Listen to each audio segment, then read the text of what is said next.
And we are back. Bismillahirrahmanirrahim. Ashhadu an la ilaha illallah wa wahdahu la sharika lah wa ashhadu anna Muhammadan abduhu wa rasuluhu. Greetings of peace to everyone. And okay, I can't start recording, but greetings of peace to everyone and welcome. Today is Jum'ah. What that means to many is, I will put it in one word, um, unity, uniting for unity's sake. Uniting for unity's sake, meaning, and does that justify our recognizing, reverencing the one God, the one? And that's what I really want to say. So, welcome to the CWSC Friday Roundtable. As we enter into this day, this being the sixth day of what we have known to be the days of the week, WEEK. And so much has been occurring and is occurring as we speak. Lives are being challenged by illnesses and by injury from others, by intentional harm to others, uh, and by self destruction, knowingly or unknowingly. And what is greater than all of that is that the Creator has already provided a remedy for it all. Do we know what that remedy is? In many cases, no. But in some cases, we can say it is that internal reliance that comes to our mind and our spirit when we think of the pain of others and of ourselves. And so when we use the word unity, when I'm projecting that word unity, I'm speaking in reference to the understanding of that which has brought unity into form, and that is the Creator. So whether we say it openly or not openly, that we seek refuge, internal refuge. I'm in my home. So there's no place that I need to say that I can go to say that I'm seeking refuge with the Creator. I can't go and find the Creator. I've done it. I've done it when I was younger. I was looking for God. I was looking for what was termed as God. And I was looking for that which could give me an answer to the most simplistic thinking in my mind as a child. Where is God? So I wanted to find God. I knew God wasn't in the house. I knew God wasn't at the grocery store. I knew God wasn't at school. I knew God wasn't at church because that, or at the park. If I knew that, then I would have just rested with talking to God. Eventually, that's what I began doing, talking to God by going and climbing in our tree in our yard and resting back on the tree limb and talking to God. I didn't know if that was the realness of it all, but for me, my internal self, I was talking to God. I couldn't see God, though I was looking up. I saw the clouds. I saw the blueness of what we come to know the sky, and and how all of that, referring to the sky and the clouds and the air in between that I couldn't see, how all that took place, or how that came into being. And it was here when I came to know that I was here. Ask me what age that was. I don't know, when I really reckoned with myself that I am here in a place that was already here. I knew my mother and my father were already here. Never imagined them being children, babies. Oh no, mom and dad. No, they were already here. And when it was time to have a child, though mom had the stomach extended, I didn't know what that was about. I just knew that mom and dad went to the hospital. The doctor looked at how at their face and how they looked, and then the doctor went somewhere and came back with a child that looked just like them. And then mom's area stomach would just go down. That was practical to me. 4, 5, 6. At 6 years old, oh yes, I thought I had it down pat. I knew exactly what I was talking about. Let's see. Okay. And I was just getting a message of someone apologizing for having missed meeting with me on, or us, on on CWSC strategic planning. So I'm injecting this form of sharing with you as I see my phone. I was working on my phone beforehand and didn't expect it to go down as I'm speaking about, to decrease in its usefulness, and change my position here. Okay. All right. Continuing on. Juma. I'm speaking in reference to unity. That unity comes about when we have a clear understanding of what are we uniting for, with, to, about. What are we uniting for? Why is it important to unite? And in the word unite and unity is unit. So we all are units. But, and as I think of that, I think of our very basic makeup of our physical body, the atoms, the molecules, the cells evolving. But they evolve from uniting. An atom cannot remain in an atom's uh, singularity. It can remain in its state of being because it was created to be in its state of being in order to remain being named atom. So atom remains as atom.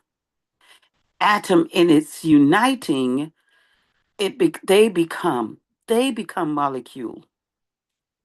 And molecule indicates a unity, uniting of atoms.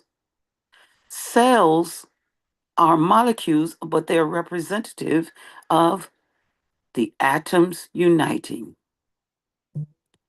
So the very basic unity or unit of our being remains, we all remain that unit.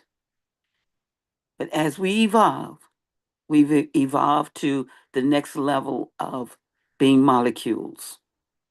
And what molecules do, they're still um, seen as having another level to rise to as far as unity is concerned, to become a cell. And at that level, the cells then become more seen, all right, more apparent. And the cells then connect, unite, and become tissues. And as I think of the word tissue, I see the word issue. That is where the tissue then becomes more apparent because the tissues organize, connect, unite to become the organs. And those organs are organized in a way, united in a way that they, in their unit selves, they become a body. Now, this very structure, the atom, is always that unit. Has not left its position of definition. And then the unification process is still identifiable. Molecules, cells, tissues, and we find this out when there is some injury to our physical body. Um, we can see when we unfortunately cut ourselves or get scratched and some skin is lifted and blood appears. Have you ever bitten your lip, your tongue? Have you ever scratched yourself and your nails scratch you? The very essence of that, we don't immediately think about having to get some, go through some big, uh, well, go to the hospital for a scratch.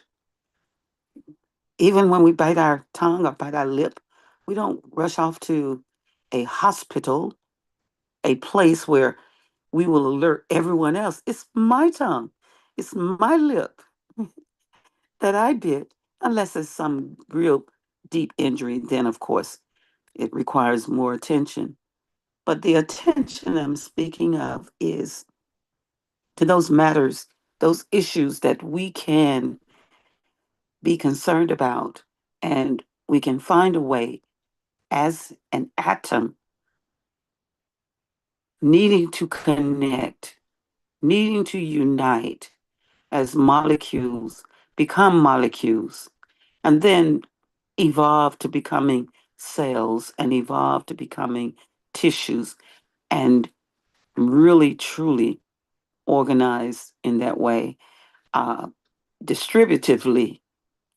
And when they speak of organs, I'm speaking of groups that are manning or working on or discussing uh, issues, specifically so that each organ can identify, be informed, investigate,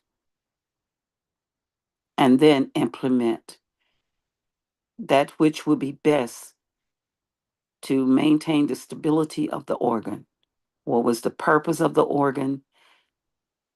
What is the purpose of the organ? What is the purpose of the group? And maintaining that purpose. So, likewise with CWSC, Community Wide Shuraa Conference, you can consider that our directors are can be like organs. CWSC is a body. It is a body because of its collective, the collectiveness of it, the appearance. But when you look into it, you will find organs and you will find issues, concerns. You will find uh, mishaps. You will find unintentional injuries. And that is the transparency of every organization that have organs, other organs. That's the transparency. And that is what I will consider being perfect. Having situations, having injuries, not intentional, but injuries nonetheless.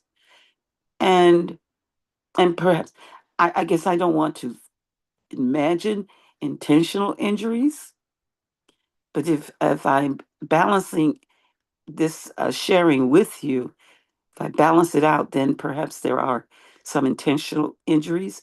But I like to think of injuries. Injuries are injuries, and injuries heal. They heal when the best application is applied. And that is what the Creator has given us. So I'd like to share this with you. Let me share my screen. And this morning, we were looking to have Mr. Robert Moore on this morning, and perhaps let's see if he's here. I want him to open his mic. Okay. I'll share a little about him as we prepare for his appearance this morning. Okay, still can't do that. All right, sharing my screen. And at any time you have any question, please by all means or raise your hand. Come on in, and those on the telephone, if you're here, anyone here on the telephone, is *9 for you to raise your hand and lower your hand, and *6 to open your mic, and *6 again to close your mic. All right, let me see if I have my screen up to the area I want. Nope, nope. Hold one moment. Let me stop my screen.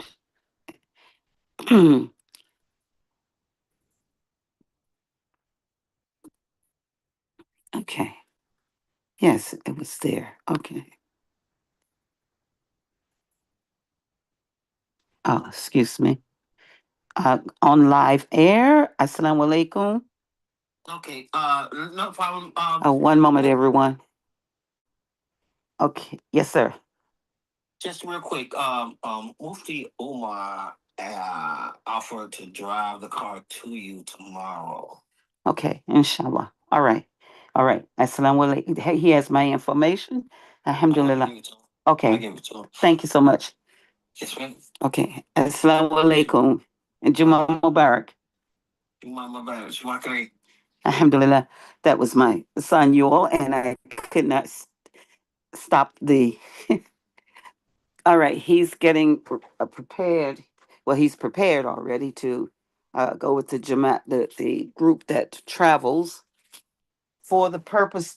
They unite. Excuse me. Now, I'm going to share my screen here. CWSC.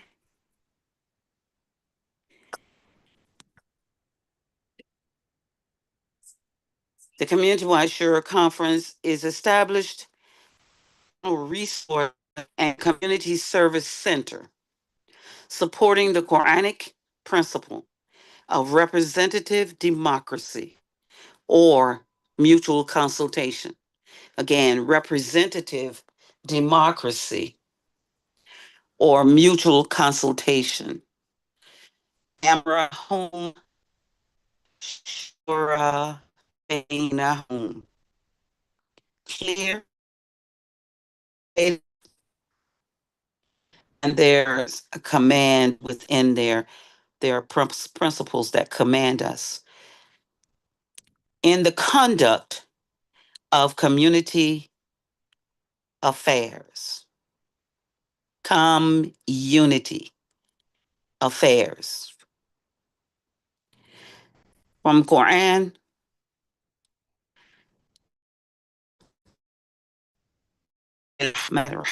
so whatever you are given is but a provision of this world's life.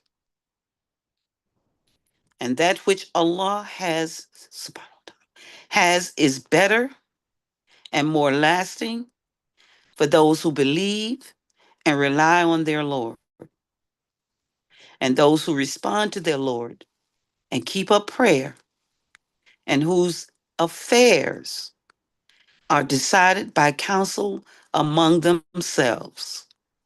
the Noble Glorious Quran, Surah Ashura, that's the 42nd, 42, and Ayat, a verse instructing signs, 36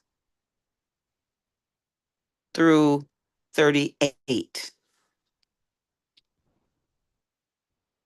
CWSC recognizes that only through Shura can the power of the group intellect be fully utilized for solving problems and discovering opportunities that help each of us improve our individual, family, and community life. Our vision statement to remake our world into a better place by unleashing and harnessing the full capacity inherent in the group intellect. The mission to realize our model community vision by operating as a national intelligentsia, researching, designing, communicating, and implementing solutions that enhance goal achievement in all aspects of our community life. So when we're discussing situations, when we're discussing situations with ourselves, within ourselves, yes, we carry on a discussion within ourselves. When we are highlighting what we need to do as a person, what we need to do as a person, and how we're going to get it done, it's usually it's a given that we will follow through on what we identify and become informed of the best method way to solve what is wrong, what we have identified as being wrong, that's conflicting with our having peace. I mentioned about a cut, a scratch. We know what it takes. Many times we put pressure to it by putting our finger on the cut or whatever, or we go to running water and let it run on it, or many times, especially if it's our lip or our tongue, we squeeze, we apply pressure. And so in this case of when there's a cut or an injury in relationships, and I'm speaking of the relationship as it is with, like I said, the group. And those relationships are just like the skin, because we're like our skin has been cut, because our skin is sensitive. And so that sensitivity is always present. Allah has created it that our skin is on the outside. Yes, we have what we call tissues on the inside. We say tissue, and when I think of tissue, I think of the inner layer. Um, and when we go beyond this skin, we can feel, but that's bearable. Just the light touch, that's bearable. But a hard touch, we say, "Oh, you're hurting me." If someone grabs our wrist or whatever part of our body, and we can feel it. Well, the same is, there's a feeling. There are feelings in our groups, in our relationship with ourselves. And those feelings doesn't necessarily, they're not necessarily bad feelings. They're feelings. We determine whether it's not so good or whether it's good. We determine that based upon some other factors. Nonetheless, Allah subhanahu wa ta'ala has already provided a solution to everything. Everything. So when we realize that we have been injured or we have injured someone else, what do we do? Do we ignore the injury, like ignore a sore, ignore a cut? Do we ignore it? What do we do? That's a principle. The first principle, as we began sharing yesterday, the first principle is seek to do no harm. Seek to do no harm. We all can ask ourselves. No one else has to evaluate our mental awareness of what it means to seek to do no harm.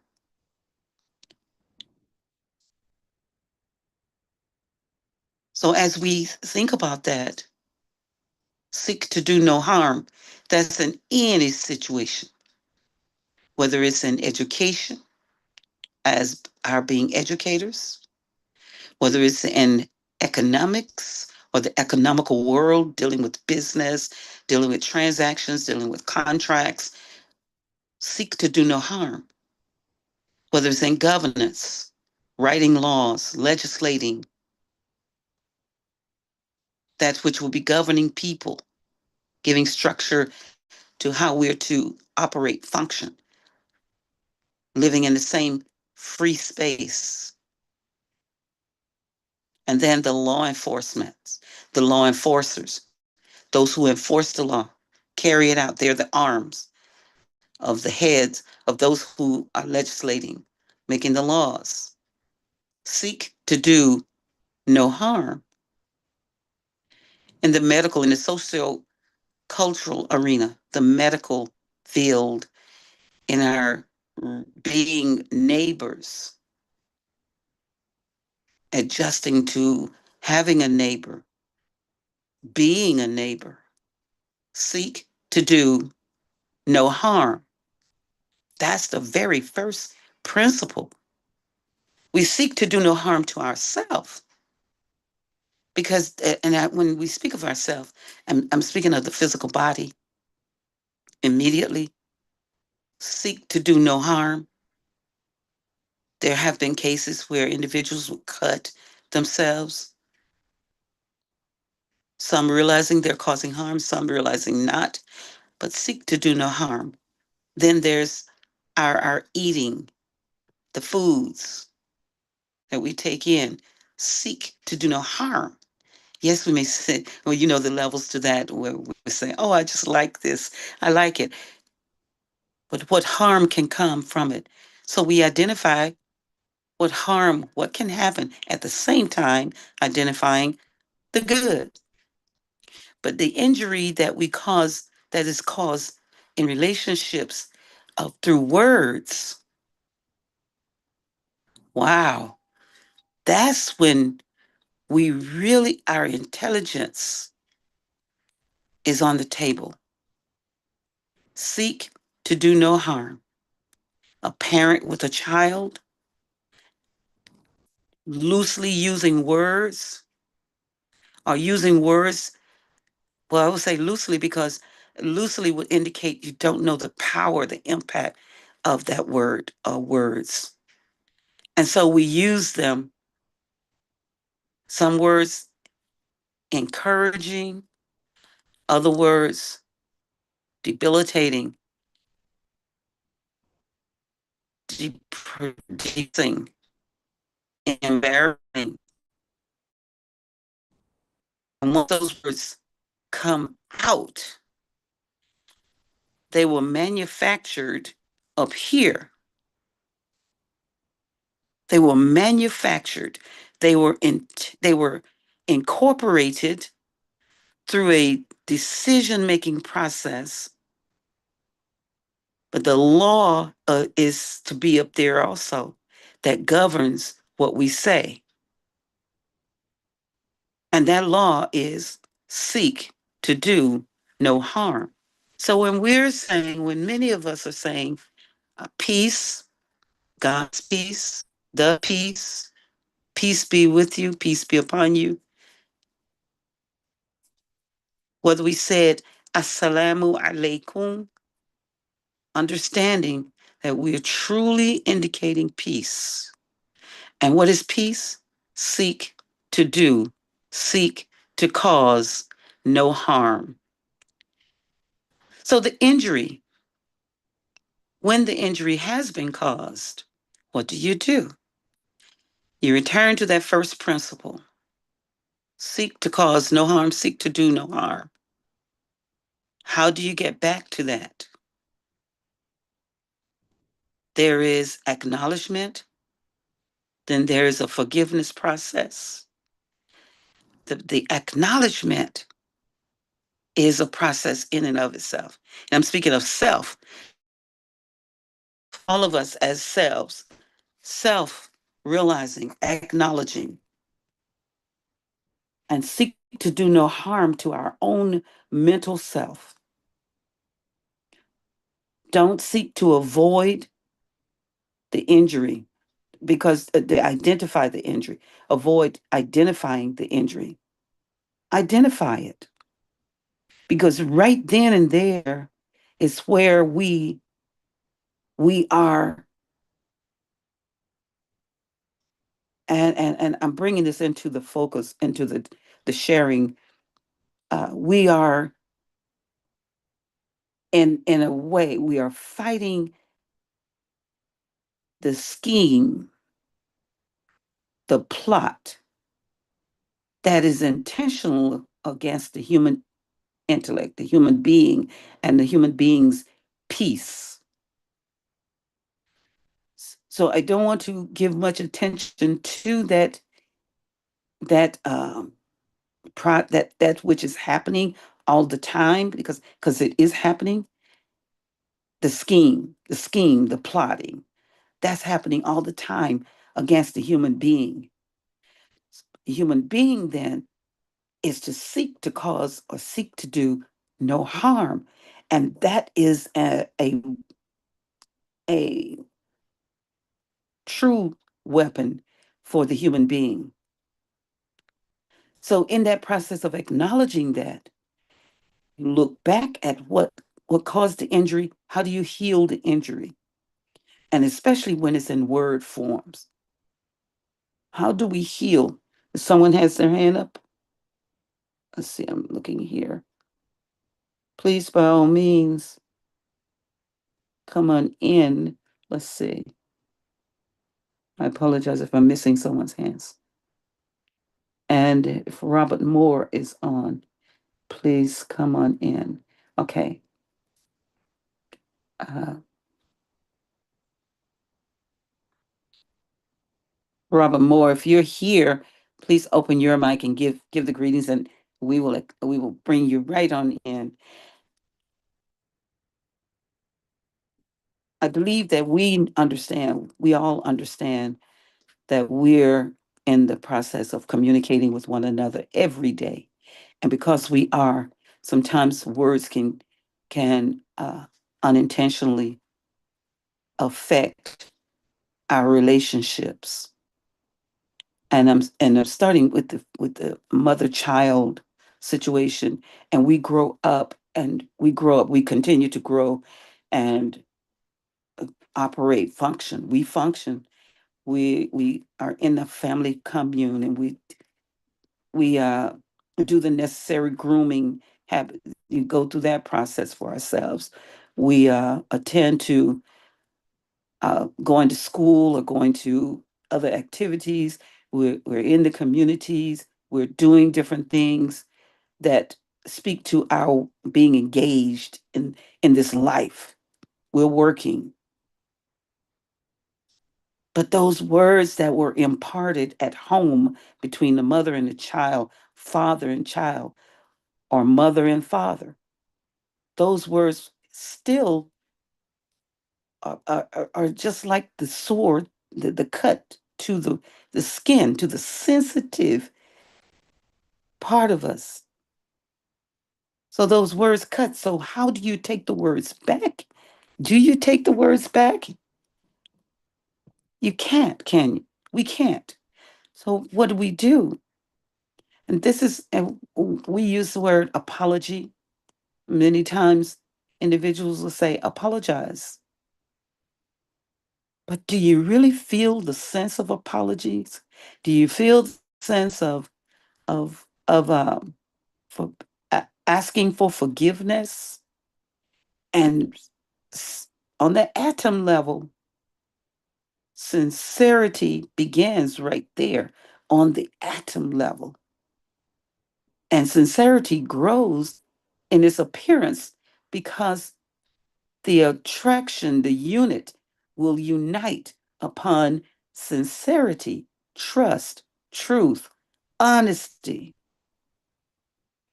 That's the unit that all those words become united in a way, and they move on in our mind. So excuse me, repairing that injury, word injury. Allah subhanahu wa ta'ala has already provided that Allah can take away from us that which injured us. I believe we all probably have experienced that. You try to think back on something, or you go, wait a minute, what was that all about? What caused Allah's blessings will allow us to not get past, but Allah will erase it, move it. But again, it's through sincerity, truth, trustworthiness, trusting. All of that has is the makeup in the forgiveness process. So likewise with families, likewise with friends, likewise with organizations. When we use the word transparency, and as I said, the there's that which injuries that are caused that are not intentional. Some may be intentional, but we're speaking of that which is not intentional. And the process has to continue. The process, meaning the united process for any organization. And so our organization here, I'm speaking now specifically in St. Petersburg, Florida, our interfaith Tampa Bay. We have a multiplicity, pluralistic uh, groups of faiths. When we say faith leaders, faith representatives, faith. Faith is the word. We get into this process of whatever is called faith. I don't know how you identify it, but you can share that. Faith is something that we all have, but the words we can use are short of delivering the best of what it means. Even when we're sharing with another person that is labeled with a different faith, tradition wise, their habits, their ways of worshiping. When we say Allah, when I say Allah to someone, I'm operating in my mind what that means.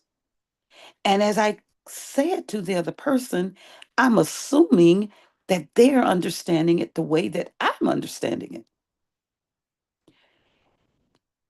The most scholarly person that we can quote unquote say scholars can hear me saying Allah, and they're internalizing it. And we find this out through discussions, through sharing. They're internalizing that you're speaking of something that is may not be ornate or ordinate of the, it is that which is outside of you, that is untouchable, unrelatable. And so here's you, and here's that. And that's the way it came out to be expressed on yesterday. Lovingly so. Lovingly so. When they say seek to cause no harm, seek to do no harm, they were not seeking to do harm. Through the conversation, you can read a person's face, their expression. And so there was no intent for harm. But when it came back to my mind, immediately, oh, let me clear this up. And then I had to realize that words were my words, there's a deficit in the transcription, the use of the word and the transcribing of the word by the other person. So either way, we had to realize, I just finally said, you know what? Whatever we are made, whatever we are, when it ceases to exist by that which owns our very existence, whatever we consider that to be, whether, and no, I don't, I said, we read that our, that Allah is closer to us than our jugular vein. We say that. We who, quote unquote, Muslim. And my hesitation was to say believers, believing, Muslim, whoever read those words and believe it. How do we believe it? So now on to any time an injury through words have occurred, sometimes we're ready to, we can apply a little pressure. And that pressure is in our defense, in our, that's what I'm calling the pressure, applying the pressure. We apply words, we speak to it. That's applying pressure. Like I bit my lip, I'm going to squeeze it. So right then in that conversation, I would consider that me applying pressure, me squeezing that I didn't agree with. But it wasn't a big disagreement. It was just a matter of misconstrued, misunderstanding. But me at internalizing that. So, alhamdulillah. Now, so I'm saying praise be to Almighty God. So we have a shortcoming of saying certain words when it comes to saying things, and assuming that those words that we use are being understood by others, not being misconstrued by others, not being misunderstood. Um, so on to however we're engaged in neighborhood associations or in our religious uh, institutions or our family matters and in our organizational structures, it all has to go back to the atom effect and see where the the interruption, what caused the injury, and then not dwell on what caused, but what will repair. And rather than flowering it, which becomes to be a disbelieving process anyway, it's not necessarily um, the best. All right, it will work. And when I'm saying flowery, I'm saying, oh, please forgive me. Oh, I didn't mean that. No, no, that's what I would consider flowering. Someone else may consider it something else. Immediately when we say it, you walk by someone, you step on their toe. You didn't mean to step on their toe. Pray you didn't. And you immediately you say, "Oh, excuse me, that's not flowery. You really intentionally mean forgive me." In other instances, when we meditate on things, find ourselves concentrating on things, on words, the why, the who, the what, the when, the where, and the schemer, the plotter, takes advantage of our thinking moments and bring about suggestions. So, what is Allah subhanahu wa ta'ala's provision for situations? Is to immediately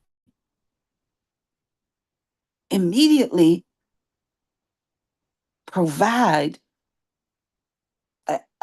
the best thereof, and that is speak to it. If when a situation, my mother used to use the words, um, and maybe many of us did. Um, it was cut it. I'm trying to get it right. It was cut it off at the root. No, snip it in the bud. Yes. Now, so we can imagine the bud being like the atom, right? Snip it in the bud. Don't let it grow. That is, and as I'm speaking of that, I'm thinking of Prophet Musa, and just like we just heard in the Surah Al-Kahf, nipping it in the bud is the same as the story of the wise man uh, slewing the son of the parents. But I won't take it literally, just like that in a physical. But nipping it in the bud is what I'll stay with. Nipping it in the bud is when we have the chance. Don't let it fester. Don't let the words fester. Don't let the now. What did they mean? What did it? Unless it's really not that great of a matter, it will not materialize into something else. We can use what Allah subhanahu wa ta'ala has provided. And in organizations, we err. We as executive directors, we err. As CEOs, we err. As members, we err. We say things, we do things, and we cover it by saying, well, I'm just following the, but are we, or have we erred and we didn't realize we've erred, haven't realized we've erred? And in that erring, when you realize it, when you acknowledge it, just like an injury, you go back to the atom state of being. And the atom state of being, and whatever comes with that, we can only say praise be to Allah, because it is Allah that has provided the answer, the resolve, the solution. And we all submit. And I'm saying that in a capsule, but I'm going to give some breakdown to it as well. In the organizations that I've connected with, NAACP, and going to the meetings, and they have their structure, and we or any other organization, Interfaith Tampa Bay Area Muslim Association, Community Wide Shuraa Conference. Every organization has its bylaws, has its structure, has its intent, has its purpose for being in existence. And every part of that structure is important, is valued, is to be valued. Every part, from the individuals who sat to think things through,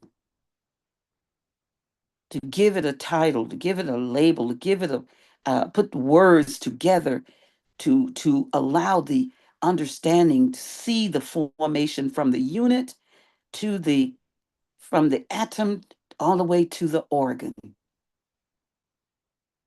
and the organs. Every part of it is important. So in the position of CWSC and AM 360 and other organizations that we are connecting with, at no time do we want to devalue any organization, not ourselves and not any other organization. And I'm sure many of you can think of many organizations, perhaps that you've been involved with, and you can look back, you can look back and see how they were organized. Did we appreciate, did we truly appreciate the time, the effort, the words that finally met paper, and the continuation, those who began the process no longer present. But because what they did at the time, they put it in writing, and then others took up and read and could understand and continue the process and improve upon it. Just knowing that Allah subhanahu wa ta'ala has shown us evolution should bring about improvement, right? So praise be to Allah. Any organization has its base construct. And likewise with our local area here, Tampa Bay Area Muslim Association. Inshallah, yes, that I think Abdul Kareem Ali, our chairperson, and Abdul Kawi Aziz Imams, our co-chair, have in their connection, their relationship has been one that I've followed over 40 years. And then our relationship with them as my being secretary, Duke Abdul Salam Hamid, being he's been like the outreach person plus treasurer, not treasurer, he's been the outreach because Shauna has been the treasurer. I'm speaking of this because I'm reminiscing you all, so please forgive me. But in our sitting down at over the dinner table and just really putting words on the table as to what are we going to call ourselves? What are we going to be known as? Who are we? At one point we say Muhajirun. That still may be true. But then we wanted to produce a television show. What is it going to be called? We went through so many names. We came out with, praise be to Allah, a prescription for human excellence. A prescription. Now we dealt with, yeah, but Al Islam is the way, the Quran is the guide, and so everybody should be following. But we had to realize Allah is the one that says, identify who's really submitting their whole self. Who's really submitting their whole self? We can say, oh, there's a Muslim, there's a believer, there's a Christian. Alhamdulillah, we said a prescription for human excellence that gave us an open way that we're not causing injury to anyone else.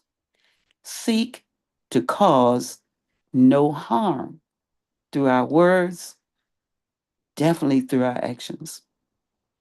I'll take a pause here. Anyone wanting to share, and I'll come back to this is in the process. This entire month, you can probably say, is acknowledging CWSC's strategic planning process. And of it all, the flagship Broadcasting Network, American Muslim 360. We'll be having strategic planning processes as well. The every organ of this particular body has a strategic process of how, when, where, what. But the flagship, American Muslim 360, National Broadcasting Network, is an important, of course, here we are. This is our National Broadcasting Network entity. How vital is it? Very. So much so that the co founders, wanted it to maintain in its structure to be, uh, no matter when we're all gone, that when anyone speak of American Muslim 360, that, that the understanding would be, wow, it is open to um, hosts, and not just hosts just to be hosts, but I'm thinking my mind is going to value information. The persons, the people that present it are a valuable asset to making American Muslim 360 be what it is. All of the hosts, every host there is or has been, has made American Muslim 360 be what it is. The 24-hour presentation that can be uh, played, aired, but beyond that is the time that it takes to do research, to put together how we're going to present, what we're going to present, who are the listeners, who's listening, who's hearing us.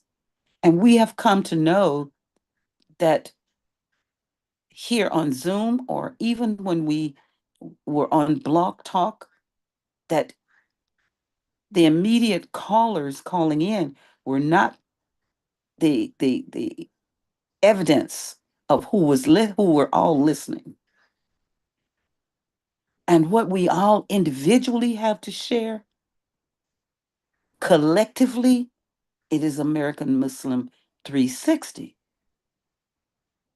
So likewise, when I said about a prescription for human excellence, American Muslim 360 presents with an openness to those who even have their idea of understanding this life. Thomas Abdul Salam, rahimahullah, said this is an avenue, a way where whatever a person's thinking is, as long as it's not to cause harm. He didn't say that, I'm saying that now. Whatever their thinking is, this is a medium for them to feel free to share it. And I say that because in our archives, there have been individuals who have shared um, how they saw God. And they researched for them for how they saw it. Their research led them to identify the Sun, SUN, as God. Was there any debate? It's also open for persons to call in and uh, discuss it in a way that they disagree.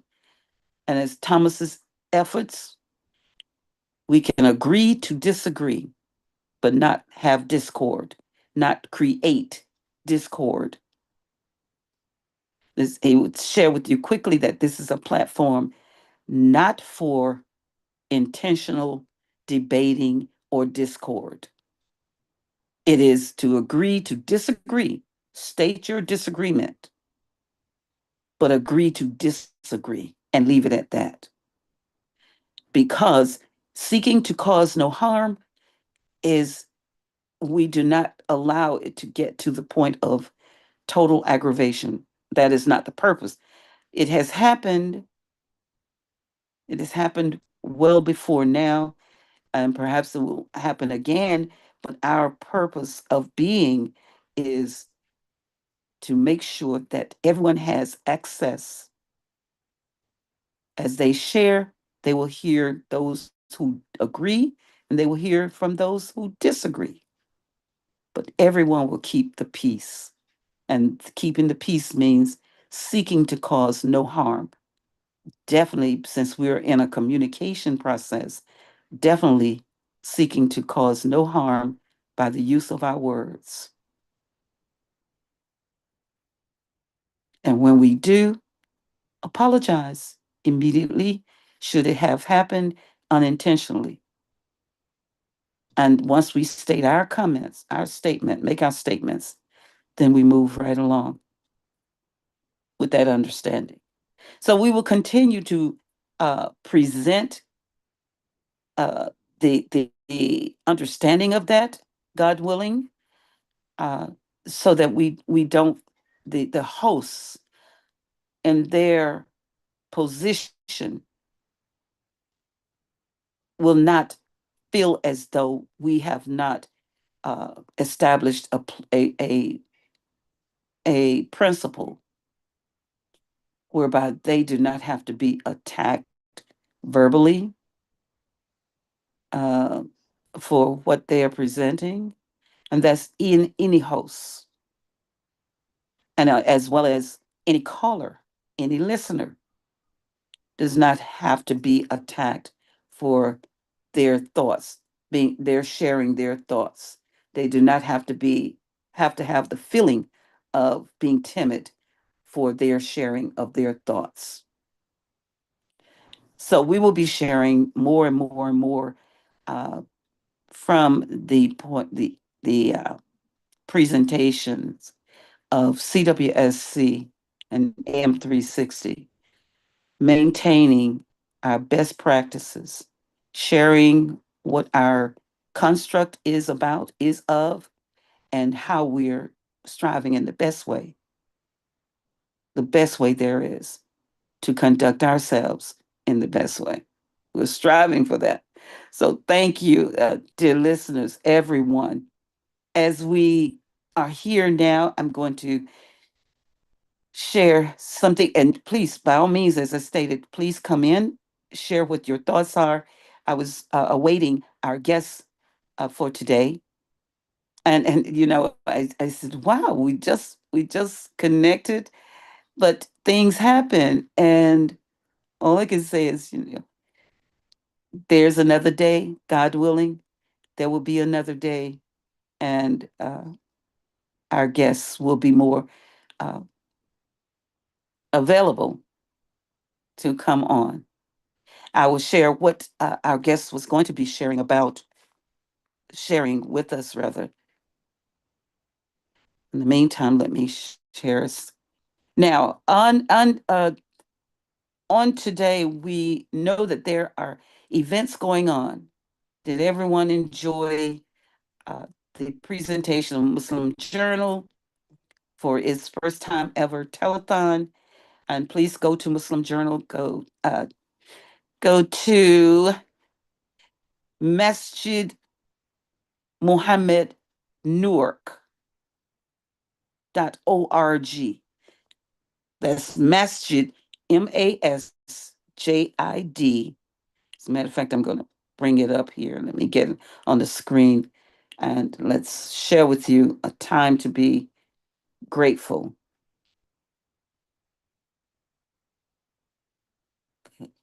Okay.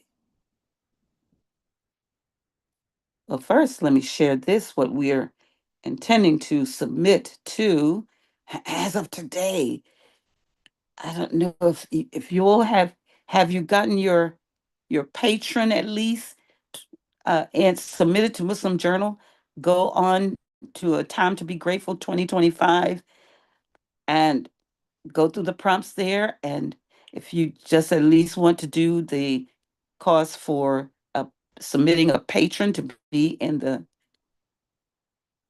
ad booklet, this is what CWSC is sharing. Okay, and I'm not sharing this for any kind of uh-ohs. Any kind of uh-ohs. This is pretty much like it was last year as we submitted it, but we had to change the top part. Let's see if you can see that. Let me go through it this way here. All right, congratulations. But if you do see any errors, please, by all means, say, uh-oh. With Allah's name, the merciful benefactor, the merciful redeemer, CWSC M360, 2009 through 2025, plus Imam Thomas Abdul Salam and Dr. Aisha Kareem, founders, CWSC AM360. Congratulations to, uh-oh, that is an uh-oh from me. I changed that, y'all. I really did. That is not the one. Okay. It is saying, the new one is saying, congratulations to a time to be grateful. Well, I find that, yeah, because this was what was submitted to IWDM. As I said, uh-oh. But it's going to A Time to Be Grateful 2025, Masjid Al Haq, Newark, New Jersey. All right. Um, all right. So we go here. As you can see, Dr. Aisha to the left here, Khalida Akbar, Dr. Aisha, the founder and CEO emeritus of American Muslim 360. And then this is Khalida Akbar as the current CEO of American Muslim 360. I pray you're okay with pictures. Pictures.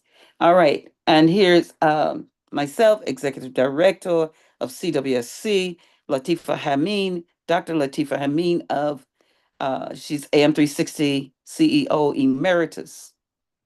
The CWSC Directors, Imam Abdullah Aziz, Dr. Rita Stewart, Depreetha Abdul Hadi, Patricia Nima Mohammed, William Kareem, Abdul Rahman Kareem, Wali Ayub Bilal, J. Bilal Abdullah, Rashida Robinson, Khalida Akbar, Munir Habil Umar, Mahassan Abdul Salam, Muhammad, and Dr. C. Sharifa Sharif, their advisors.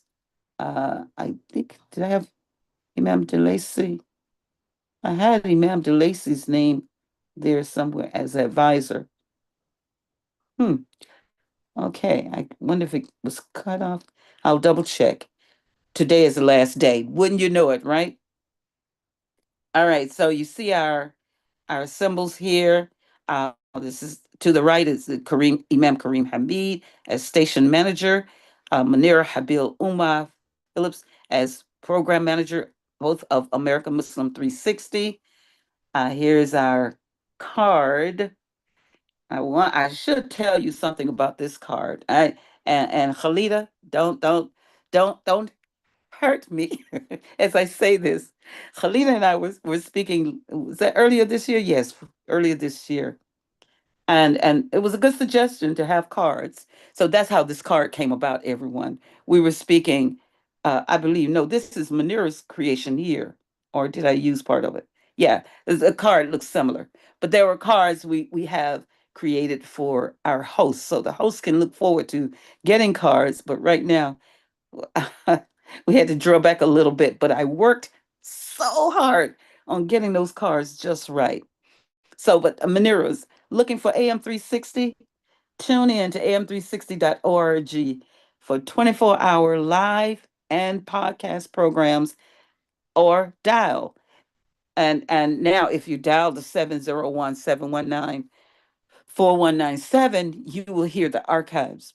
And I believe still because we're still open for connecting Zeno, working at that. I did check that Monero somehow, the Zeno, and they said there's a way, but I think there's one gap there. I don't know what to do. But everyone, patience, as you may hear a repeat on the archive. Sometimes it'll say this station is off air, then you go right back to it, about two, three times sometimes, but you will hear the archived information. So forgive us and patience, please, with that. But live, you can go to YouTube. Go to YouTube, American Muslim 360 daily broadcast, or AM 360. I believe Manira has shared with us as we go to the channel. So we want you to like American Muslim 360. Please, please. Okay, so we see here Spreaker. You can go to Spreaker and you can listen to the archives. Yes, just as you see it there, Spreaker. Spreaker for those on the telephone. Go to Spreaker and it will allow you to type in American Muslim 360. And all of our archived information is there. Praise be to Allah and thank Allah for Manira Habil Umar. Of course, we have YouTube here. All righty. That's the advertisement that we will be I will be submitting to our interfaith group. Speaking with them yesterday with the newsletter person. So if you have that in your immediate community, neighborhood, associations, whatever you're connected with, ask them if you can submit that by your being a participant with the local group, and then let them you can advise let them know that you're part of a national group as well, broadcasting, and at the same time have them as guests on your presentation hour, inshallah. And many of us are already doing that. uh, let's go here to this photo. And this is when we met in person in Tampa Bay, in St. Petersburg. Let me get it right. It was Tampa Bay because we did go over to Tampa to Masjid and Nasser as part of our strategic planning week. It was 5 days that we were together. And we began saying unity, speaking about unity, the Juma, the atom, to the molecule, to the cell, to the tissue. Well, our being together, and I want to go here and get specifics for you. To the right here is William Kareem. Next to him, Imam Wali Ayub Bilal. Next to him, third from the right, Imam Omar Adib Shakir. Next to him, Abdul Salam Hamid.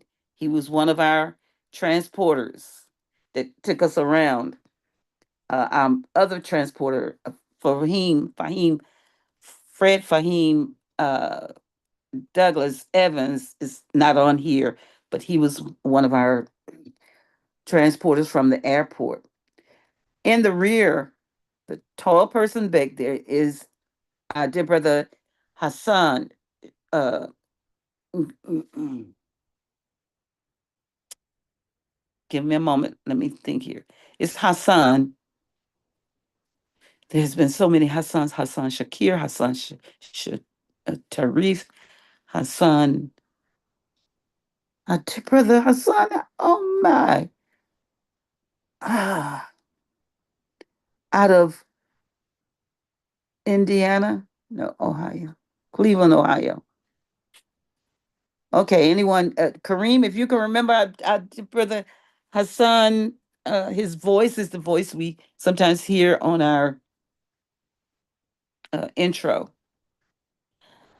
And let his name come to me, oh Allah. In front of him is Imam Abdul Gawi Aziz. From here, he's our co-chair for Tampa Bay Area Muslim Association. Behind him, I apologize, you all can see our chair behind, next to Brother Hassan, is our chair of Tampa Bay Area Muslim Association, Imam Abdul Kareem Ali. In front of him, next to Imam Abdul Kawi Aziz, is Dr. Aisha Kareem. Next to her is Rabiha Jackson out of Dallas, Texas. Next to her is Martha Nailah Williams with the white scarf there. And come forward. This is our dear little sister, Najla. Nala. And her mother, oh, Latifa. That's the daughter. Latifa is the daughter and the granddaughter there of the young lady to the left of her, which is Amina Aziz. They are the family of the co-chair, Imam Abdul Kawi Aziz. And then you have right behind Latifa on the ground kneeling, you have Dr. Latifa A. Hameen behind her. Then the mother, again, Amina Aziz. And last but not least, on the far left is our dear sister, the CEO, American Muslim 360, Khalida Akbar. And there we were of North Carolina, Charlotte, North Carolina. There we were at the museum, Carter G. Woodson Museum, and the uh, coordinate organizer, developer of the entire effort of Carter G. Woodson with her team, but her she said her dream that God gave blessed her with brought this all into fruition. And that's those trees that you see behind us, the walkway that you see underneath us on our feet. There's a whole walkway, whole pathway. It's really a beautiful garden, walk through garden. And she said, Almighty God bless her how to position everything, that she just had that vision and she began to work on it. And in front of us is the museum. This is out in the backyard, so to speak. It actually was an apartment, one-story apartment, duplex building, and with a backyard, large backyard. And that's what she transformed it from just open ground, and she began to plant trees. Mashallah, you'll get a chance to see her. Let's see, how do I get this down now? Okay, let's go to this one here. Maybe this one has the, yes. Okay, you all can see where I did correct it, right? All right. Community Wide Shuraa Conference Intelligentsia and America Muslim 360. Congratulations to Muslim Journal, A Time to Be Grateful 2025, Masjid al Haq, Newark, New Jersey.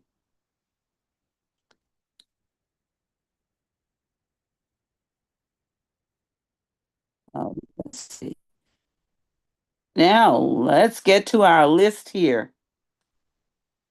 American Muslim 360 hosts Kareem Hamid, Michael Hameen, William Kareem, Cheryl Sudduth, Amatullah Alaji Sabri, Fleming Elamine, Abdul K. Shahid, Abdul Aziz, Munira Habil Umar, Bina Mohammed Beya, James Bashir, Nate Mohammed, Wali Ayub Bilal, Sherry Ayub Bilal, Brian Ali, Henry Hasib, Adam Biya, Yusuf Ramadan, Khalida Akbar, M. Nailah Williams Abdullah, DeLacy Umar Phillips, Rabani Muhammad, Depreetha Abdul Hadi, Edward Willis, Lou Princess Aziz, Shahid Abdullah, Imam Tariq Abdul Mukman, Imam Omar, oops, missing his last name here. I had Muhammad there. Imam Omar Muhammad. I have to send that correction. The CWSC board, and they thought I had AM360 senior. Oh, the senior management team was over here as we had the station manager, program manager, and I didn't have space. I'll correct that and put in the senior management team as well as everyone. Okay, the CWSC board, Dr. Aisha Kareem, Dr. Latifa Hameen, Imam Abdul Aziz, Imam Omar Adib Shakir, Martha Naila Williams Abdullah, Executive Director, Muhammad Mukhtar Muhammad, Executive Director Emeritus. And even yet, I think I did put in the senior management team and So we'll see the final, but that is what is intended to go into the Muslim Journal, A Time to Be Grateful. Okay. Let's see here. Bear with me. I want to give you an idea. This was yesterday's meeting with our chief of police, and that's what I want to share. Let's see if I can.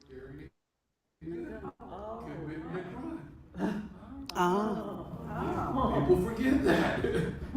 So whatever you do, you get involved in a spat with someone, a traffic incident, you're carrying that gun, and you are the aggressor.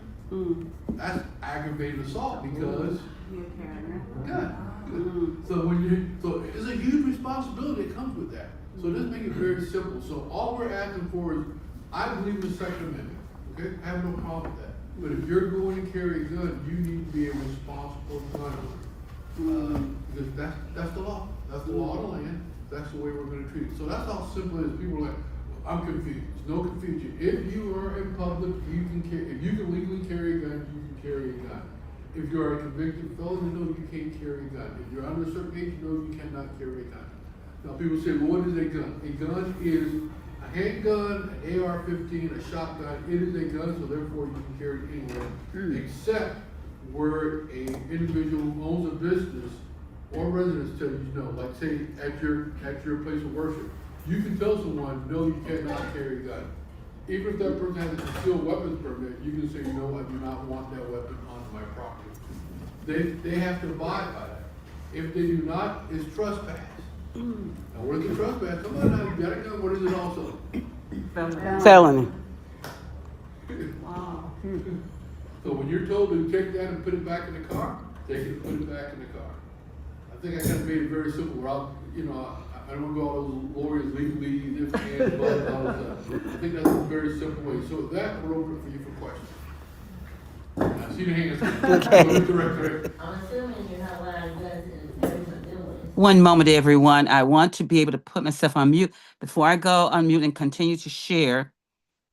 Anyone wanting to make any comments, as that is Chief Holloway, our chief of police for St. Petersburg, and Florida, and we invite guests to our interfaith breakfast or interfaith dialogue, and we invite guests, and this all has come with our co-chair, Imam Abdul Kareem Ali. Has been very vital. He's been co-chair for a while on the board. I once was on the board, but of course, had to take myself off from there. But the work goes on. So I just want to give you a brief makeup of Interfaith Tampa Bay.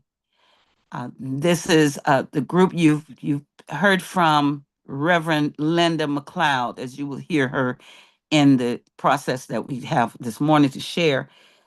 The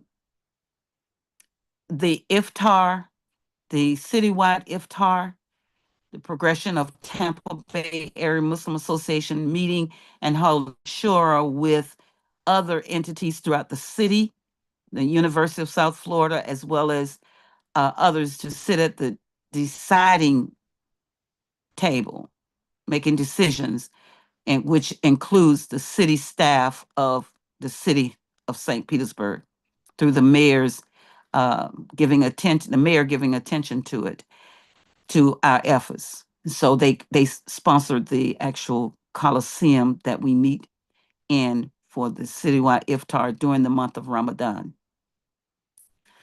Some of the other well, I won't go there. I'll just say activities, but we'll go with this Interfaith Tampa Bay. Let me make sure that Robert Moore, I'm not missing you. Robert Moore, if you're on, okay, he's not on. Okay. Another day. Alhamdulillah. All right, so I'm going to mute myself. That's what I wanted to do. If there aren't any questions and comments, then we'll go right there. Thank you so much. And this should take about, okay, Patricia, Nima Mohammed. Let's see here. One moment. Conference. Oh, okay. Oh, it's not opening. Thank you. I want to view it for history purposes. Yes. Okay. All right. Here we go. And assalamu alaikum. Oh, before I go to today's Jum'ah will be presented by Imam Abdul Aziz of Bronx, New York, Masjid al-Alam Community Life Center for Human Excellence. And that will be at 1:10, but we will open up at 1 p.m. Eastern Standard Time here for his being doing sharing the share your Juma. Dr. Jamel Coy Hudson sent an apology that he will be away, so he won't be able to do the Central Standard Time. I believe we will be connecting with, and I'm not sure because I know the third week is Imam Tariq Abdul Mukman.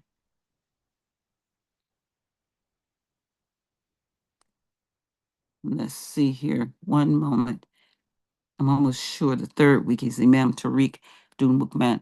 But we will share with you just after Imam Abdul Aziz whether we perhaps will be able to connect with Imam Omar Shakir out of Dallas, Houston, San Antonio, Texas, for the Central Standard Time. So please stay tuned.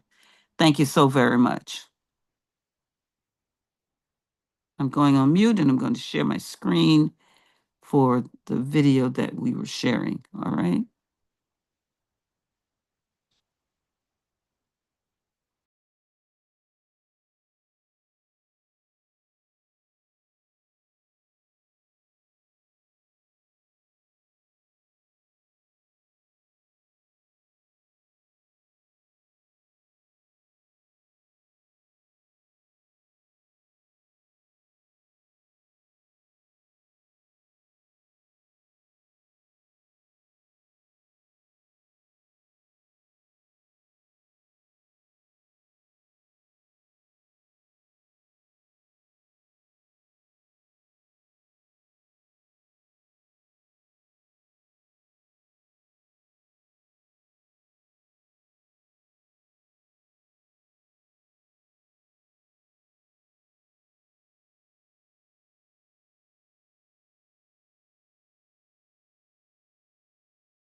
Okay, I figured I have to keep my mic open because I videoed it. All right, everyone, here we go.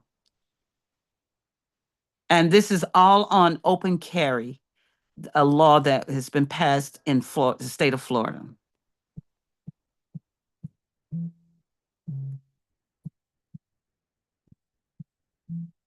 Oh, okay. No, I didn't. One moment.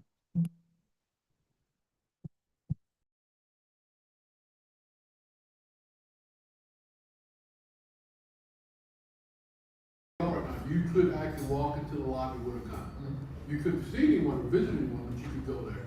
If a meeting at city council is going on, they know you cannot have that gun, and you cannot bring that gun into the meeting. But you can bring it in, you can bring it into the building, but not into the meeting. Correct. Oh, But you have to be stopped at a certain point. great. And so, okay, so with the gun, if you come into one space, what do you actually do with the gun? If you in one, like you said, the bar is there, and you can't come into, say, this meeting with the gun. What do you actually? Well, it could come, so again, now we're gonna tell you. So that's not a bar. So it would take the owner of this establishment to say that the gun cannot be in this building. I cannot come in and tell you take the Okay, and last question. You know how some people may wear something, just a fake gun, Yes. just protection, make it thinking? How is that handled once it's found out that it's fake gun? A gun's a gun to me until we get there. And again, I do not have a right to come in here and say, sir, you need to take that gun off, because this is private property. Mm-hmm. The owner of this business would say, sir, you need to take that gun. Okay, If he refuses, and if he stays here, then it's trespassing. okay, Because they have asked him to leave. I'm gonna go here, here, then there. okay. My wife works at a bank, and a few weeks ago, the bank was robbed in Pinellas Park. The gentleman claimed he had a gun, but no one saw the gun. When I went to Pinellas County Jail to see what happened to him, he was charged with armed robbery, but he didn't have a gun. I don't think they ever saw a gun. That's still armed robbery because you said that you were armed, therefore you are armed, especially going into a bank. So that's how, okay. So we tell people, don't say it. You tell me you're armed, you're armed. Yeah. Okay. And so if you pass a note that says, I have a gun, we don't want that clerk, he or she, to try to look, you're telling me you're armed, I'm gonna take you at your word. So that's what you're charged with, armed robbery. So to communicate, is it we'll talk about religious buildings especially, is it enough to just put up a sign, or do I have to tell everybody personally, or?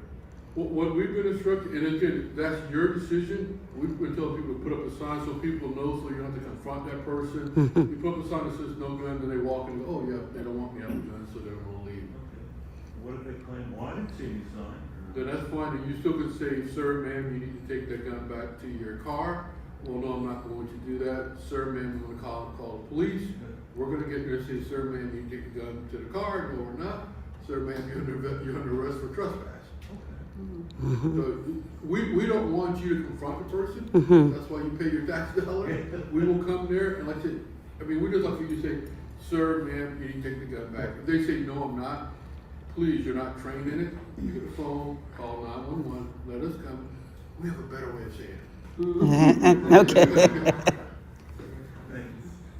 So not all states are allowing this, right? It's That the is state of Florida, and you were saying that, if you carry a gun, you could get a felony if you don't. Commit a crime, if you commit a But crime. knowing that Florida is kind of on the side of being open-minded or whatever you would call it, that they allow open carry, could it be that laws are, that they don't enforce the felony charge or? And that's gonna be, again, up to the individual officer, and when you say that, I had to go back and look, there are a lot of states that have open carry. A lot of states, it just, for us, it's just something new. So this is something that we're gonna have to get used to, and again, it's gonna be up to that agency, that county, what they wanna do. We're just educating people that, I'm not saying I said you can be charged with a felony, I said you will be charged with a felony. But you can, if that also means you decide that, you know what, you're going to be charged with a felony because you are in the commission of committing a crime with a gun, you can be charged. Keyword is you can be charged with Like that individual that said he was carrying a gun and then got charged with carrying a gun, is that the same thing? Some officers might charge him and some with aggravated assault or? that. No, 'cause that's an armed robbery. You go to the bank, you tell the bank, I have a gun, I have a bomb. Everybody would charge him that You're way. gonna get charged with that. Okay, That is armed robbery. okay. I'll go here, and then, no, I'm sorry, you're before. That's okay. I'll go to the rest. I'm just curious, what kind of extra work is this causing the police department, and how do you foresee this rolling out in the next year? I mean, is it? It's not causing us any work, and I thank you for inviting me here because we're just educating people on, people always carry guns, and just now, the thing is, you can see it. What I'm being told, and as we're talking to people, there are still a lot of people that have concealed weapons.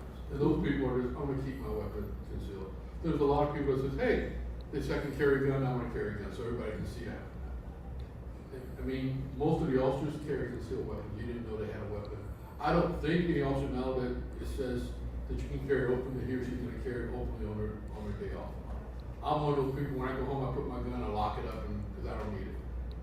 I'll wear it when I'm in my uniform, so it's just something new for you. Like I said, somebody said, you went to public, you go, oh, that person has a gun.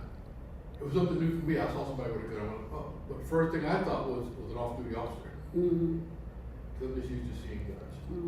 So if you're uncomfortable and you are on private property, should you say something to the public if you saw someone with an assault rifle in aisle 6 or No, because public has already, so here's the thing, Well, no, I mean- you're bringing up a great question. So Publix has already said it's okay to carry a gun in there. So you're gonna contact the police department, and you're gonna say, hey, there's a guy in Publix with a gun. We're gonna say, you said he saw it, okay. Is he threatening you? Did he do anything wrong? You know, question. No, he just carried a gun. I'm sorry, man. There's nothing we can do. And we shouldn't say anything to store management. They're not gonna do anything. To my knowledge. I'm not telling you you can't say anything. You can go up and tell the manager of Publix, hey, he's carrying a gun, and the manager of Publix probably gonna tell you, okay. Anecdotally, have there been any I incidences or I anything haven't yet? seen anything yet, but again, my staff, I'm gonna brief me on that because it's nothing against the law. I haven't heard of any incidents yet. I came today, I heard about somebody said they saw somebody in Publix with a gun. As long as they're not committing a crime, as long as they're not threatening anyone with that gun, then they have a right to carry that gun. The first time I saw this open carry law being exercised, or this right being exercised, I was in Atlanta, Georgia, and I was getting ready to go into the 7-Eleven, and there were guys, and the police cars were in the parking lot, and there were young men on their bikes, and they had their guns, and they were just doing like this. I was reckless.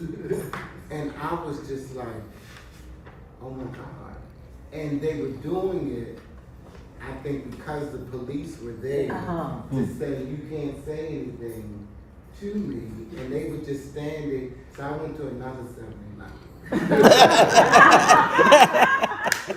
Your choice. I couldn't figure out what was going on. So I just left. But to me, the law is one thing, you know, but I'm just wondering and thinking and praying and meditating on what's underneath of this. What is the consciousness underneath of it, of these guys just doing that, and what are we saying as a people, as a country, as a society, as a city? You know, what message are we sending? What are we saying? And not that we can answer that here, but those are the questions that I'm just thinking about. And I would say, you bring a great point, and I would tell everybody is that the law enforcement job is to enforce the law, the citizen job is to interpret the law, and your job is to tell us what the law is on the books. You have the final say-so. You have the final say-so. Okay. So that's our job. We enforce it, courts interpret it. But you tell your representative what you want.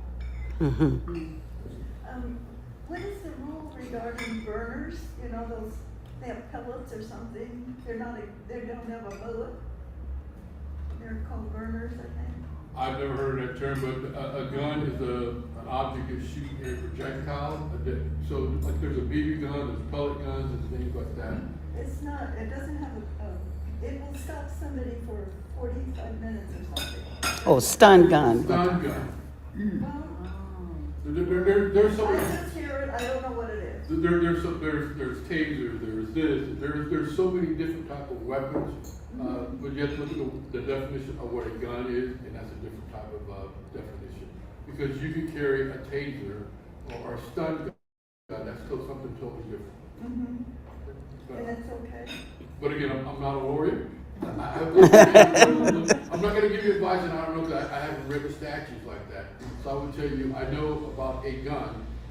Other than that, just like anybody else, I have to go read it. So I would say either contact the lawyer or go read the definition of what you can and cannot carry.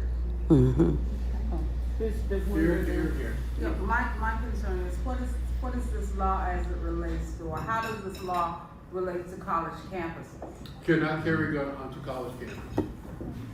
But if I'm on I'm gonna teach you how to be a police officer. But if I'm on a sidewalk, that's not, Yeah, can I have the gun? Mhm. So students who are eligible or who are eligible to carry or have a gun still cannot have a gun on campus. Right, there's a whole, if you go and look on the rule book, look in the law, it's the same, and they did a great job of that. The same place where you can carry a concealed weapon, where you cannot carry a concealed weapon, it's the same place you cannot openly carry. Okay. So that's kind of the easy way of finding it. Yes, thank you. Thank you, Chief, for being here today. My concern is for us, we as voters, citizens who vote for people to be in office, okay, and supposedly they're there to represent our best interests. What I'm saying is that we as individuals, we interfaith or whatever, we have this love and care for all of humanity, and we want the best, for humanity. So when we hear people who say they want to represent us and they looking for our votes, we need to understand, do they have this love and compassion for humanity there? Because apparently, our state, a few years ago, we passed a law saying stand your ground. Stand your ground, okay?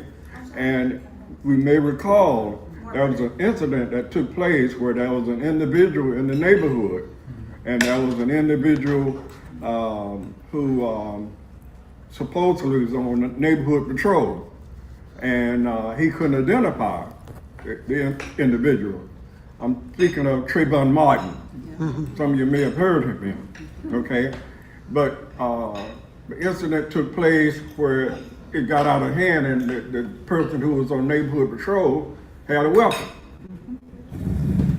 Things got out of control, and Trayvon Martin wound up losing his life, and it was justified because what?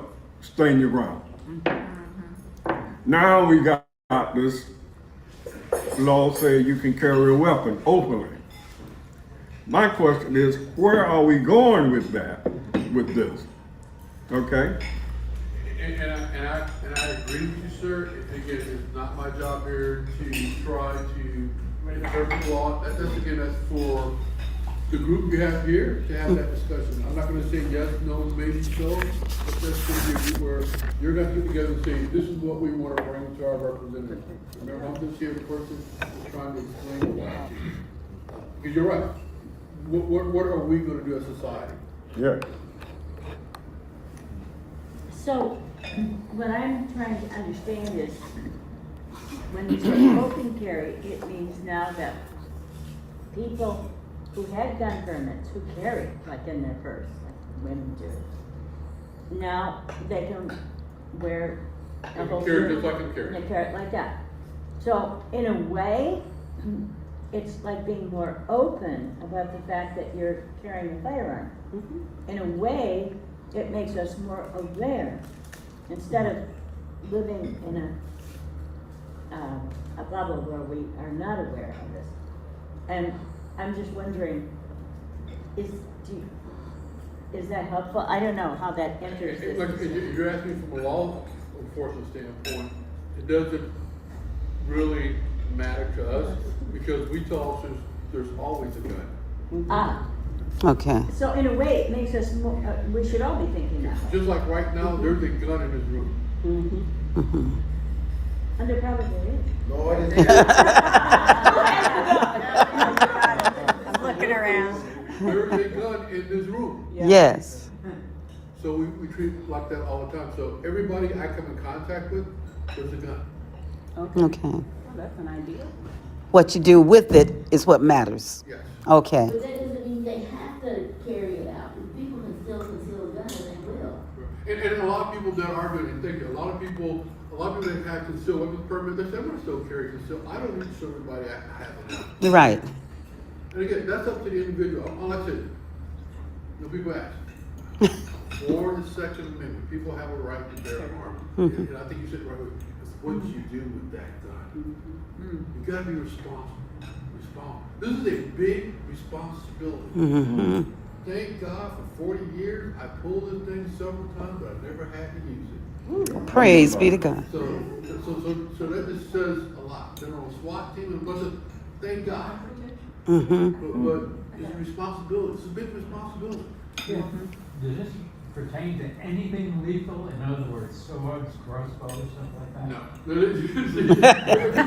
But that's something, yeah. Does not. So you can't carry that? Again, I have to go look at the law. Now you're asking this question, I don't know. I mean, I can sit there. Again, if you were carrying a crossbow, I'd probably look it up. I don't know. But then again, if you came on private property, the person could say, or your place of worship, says like, no, I don't want it here. You have that right to tell somebody what you can and cannot bring it to your property. And again, intent goes with that, yes. And you're saying you don't have to have a code or something, you just put a sign on your building? Yeah, this is, you know, some people no guns allowed. Okay. And all you're doing is really, it's just telling that person, no, so you don't have to confront that person. Because some people, they don't know. They go, oh, they don't want me to have a gun in there. Now, like I said, that's concealed. If I was off duty, and you had a sign up there that says no weapon, I can't bring my weapon in. I'm a private property. I'm a law enforcement officer, but I still, because you have told me, unless I'm doing my job as a police officer, you have told me no.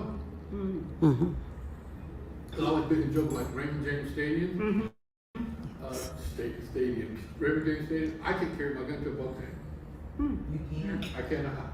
Don't tell me, I'm glad you're the police chief, but go back in the car. So have you looked at other states that do have open carry, and is there more crime, or is there, is there any correlation to open carry and anything? Increased I'm crime. smiling because I spent a lot of time in Maine. I love Maine is beautiful. So I was like, man, I said, I hope Maine never had the open carry law. Guess what?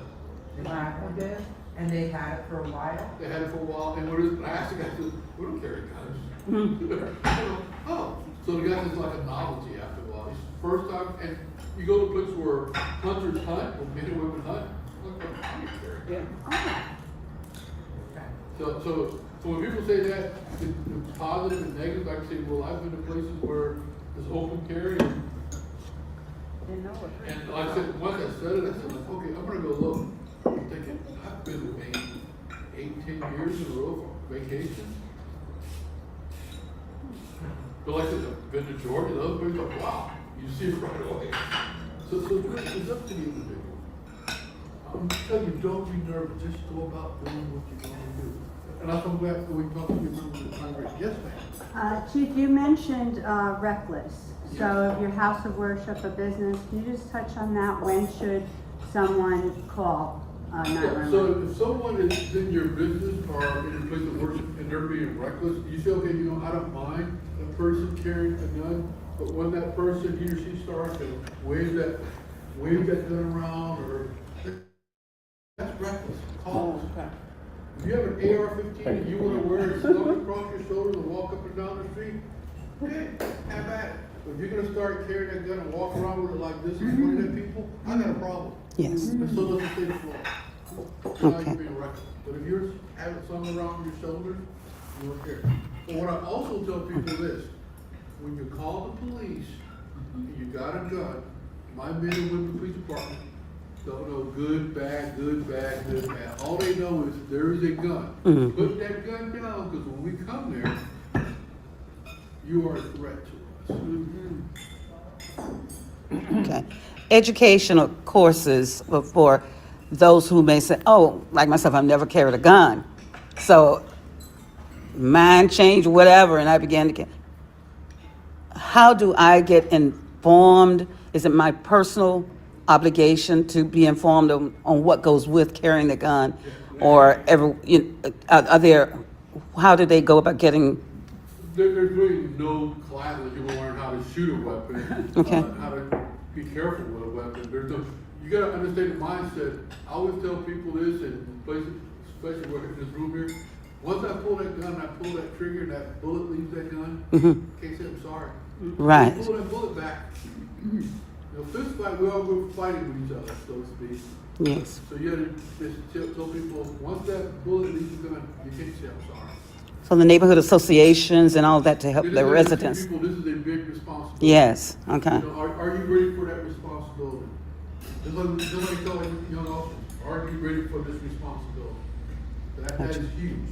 This is very heavy. Yes. Thank you. Does open carry pertain to knives or swords or maces or anything? That was already Those on all are, board. but that again, like I said, I don't know. Somebody can carry a pocket knife, somebody can carry a machete. The key thing is, are you being reckless? I think the way, are you being reckless with that weapon? Or are you threatening me with that weapon? So, and like I said, a lot of things come into effect now that we'll have to look at, because I think that's a great question. You know, it used to be, I'm gonna kill you. Who's like, no, I can say that. I'm gonna kill you. That's a threat. Now, I have this with me. Now, is that a threat with a deadly weapon? Because he sees the gun. Is he intimidated more by it? Where when it's concealed, he didn't know that. So those are all the things that law enforcement has to look at now. So it's a tricky subject. You got, like I said, and I'm gonna go back and tell you, remember that officer, he or she's got to make a decision. You made a decision to carry that gun.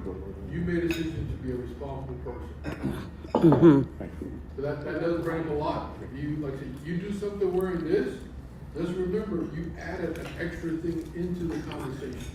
Okay. You know, like I said earlier, you know, he robbed me, but he showed her no, well, that's different in the bank. You know, we got involved in an argument, and keep saying he, so I'll pick from she. We got involved in an argument, she had a gun, and she had a gun in her waist, she said she was gonna kill me. The intent, now you gotta, what, can you carry it out? I don't know.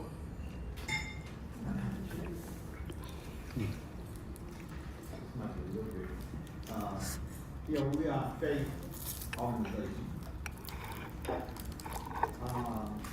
And as a faith organization, we're working with our governments and all the three branches in there. We work and to say that we are the strength of the whole organization. Me as an individual. I'm the faith-based, so as a faith-based, I'm being represented by Congress representative, I'm faith-based. So that means I have to have a trust in. You have a trust in your government, yes? Yeah, I'm just saying, so we have a trust in that, so we trust that, we trust that the ones that are representing us as Congress, you know, since we are, other people, find people that don't follow people. Then are we, what happens when the ones that we put in charge to look out for, you know, the trust that they have, when they do not fulfill their obligation, their responsibility as a representative of me? And if you ask me that, Because we talked about, oneness and unity, right. you know, So I would say, because this is a state law, so then the state citizen, Congress, the state representative, and you do have a say-so on that. Every 2 years, every 4 years, you have a say-so. that's the problem.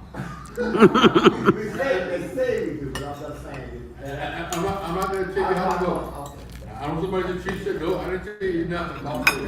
You can vote Democrat, Republican, Independent, going all the way, That's the rest. problem. You say, oh, we can do this for this case, but you can't do this for that case. You know, and the difference and everything is, well, it's being, litigated already, so we can't talk about this. Well, that's why that takes you get to figure out who you want to represent you and how you go about. I can't do that. Anything else, I don't want to take up all your time. No. Keep taking up all our time. age of gun ownership, this open carry pertains to anyone who can legally own a gun? Anyone that can legally own a gun. That Oh, yeah. 21, is that correct? Okay, now you're gonna make me have a headache. Uh-oh. Because this is where the law really gets strengthened. I wanna make sure I say this correctly, which makes no sense. You have to be 21 to carry a handgun. Okay. All guns, okay? You can be 18 to carry an AR-15. Ooh. Because it's not a handgun. No. Can you repeat that again? Yeah, I wanna hear that. Over the age of 21, you cannot carry a handgun. I mean, under the age of 21, you cannot carry a handgun. At the age of 18, you can carry an assault rifle and a shotgun. 18. That's all laws. So that That's our law. goes to answer why on the school campuses, though it wasn't allowed to be on there, but they wind up with it. Yeah, because we were having a situation. You took an 18-year-old to carry an AR-15 with a 30-round magazine, but he or she can't carry a handgun. Wrong. Mm. That's all laws. And then just hear what you're saying and I'm leaving. Yeah. So an 18-year-old can go to Ybor City at midnight and carry an AR-15. Yeah, as long as he or she's not doing it anymore. But they cannot carry a handgun. That's Wow. the law. It's the laws. There's something wrong with that. Well, that's why we invite the chief in, so that we can start to understand what the laws are, so that we can start to look at who is representing us. And that's the key. You want to start looking at, that's why we bring in the fire chief, the police representatives, so that we can start to learn what is it as faith-based community members, how we can support our communities. And we have a meal that I appreciate it. Like right now, as a police officer, I carry 48, 46 rounds. I always forget. If you watch an assault rifle, I can buy a magazine that has 50. Yeah. Chief, That's all I have. He or she can have one thing, and they have more weapons, more Okay. rounds than I have. yeah, I'm just saying, for me, as a citizen, first I'm a human being, okay, and I try to project that not only for myself, but others. I know laws are there, and I understand what you're saying. You know, this is a law, we understand that. But I, as an individual, I can look at that law, and if that law doesn't make sense to me, I don't support it. Yes, I 130. Okay, so I didn't support stand your ground, and I don't support this law here as an individual. But others with, I know it's a law, and others who won't carry out that, I respect that, but I will let them know up front, I don't support that. And that was good to do as a group, and I'm going to end with that, so we'll keep taking up all your time with that. It's up to you Amen. to Right. get your message out. Yes. Remember what I told you, my law enforcement job is very simple. We enforce the law you put on the books. You put it on the books and we will enforce it. I have to say this, Chief. I love Chief. When we have our Yeah. clergy on call meeting, I love what he said. He said, all I can do is enforce the law. Right. He said, I'm here to tell you what the law is. It's up to you to figure out how you're going to support or not support that. So, If you don't want me to do something, change the law. How long was that the rifle been in? Forever. forever. Oh, this is it forever. As long as I, The 18? yes. Yeah. And, cause like, I'm always confused, cause I go, you can carry a handgun, but you can't. So and then there's different things that you've seen that were, and I don't know if they ever seen it, they just say a cooling off period. You heard that? So a cooling off period for a handgun used to be, and again, don't quote me, but that's old law. A cooling off period used to be 5 days for a handgun. What do you think the cooling off period was for an AR-15? 24 hours? 24 hours. 24 hours. So if I'm mad at y'all, I just wait 24 hours. I can go back and get this Sure. machine gun, so to speak. And I'm the And if I president, I was have to not step waiting down. 5 Oh, days, okay. which one I'm thinking I'm gonna buy? And is that a Florida law? Yes, What about Maine? I don't know. Okay. Or you can go to war at 18 I'm one of those people, when I go to Maine, And you carrying carry a that. gun and Carrying shoot somebody that. and get shot. with that, thank you for inviting me here. Please, if you have anything, anything, invite me back here, or call my office, because I'm gonna end what he said, it's all about unity. Mm-hmm. I do not have enough police officers to help this city. Amen. I have, now to everybody, I have a lot of great citizens here that help support this city. Praise. And that's how we're gonna do it. You hear it all the time. Yeah. There's only 1% of this population is bad. Bad. Amen. There's 268,000 people. Trust me, if everybody was bad, I would be out of a job. Our job is how do we help those 1%? Yes, There's right. nobody in this room can say they never made a mistake in their life. If you say that, you just never got caught. Yeah, exactly. So how do we do that? How do we turn somebody's life around? Because someone that took me turned my life around. So how do we do that as a city? Thank you. Thank you. Thank you. Praise be to God. Thank you.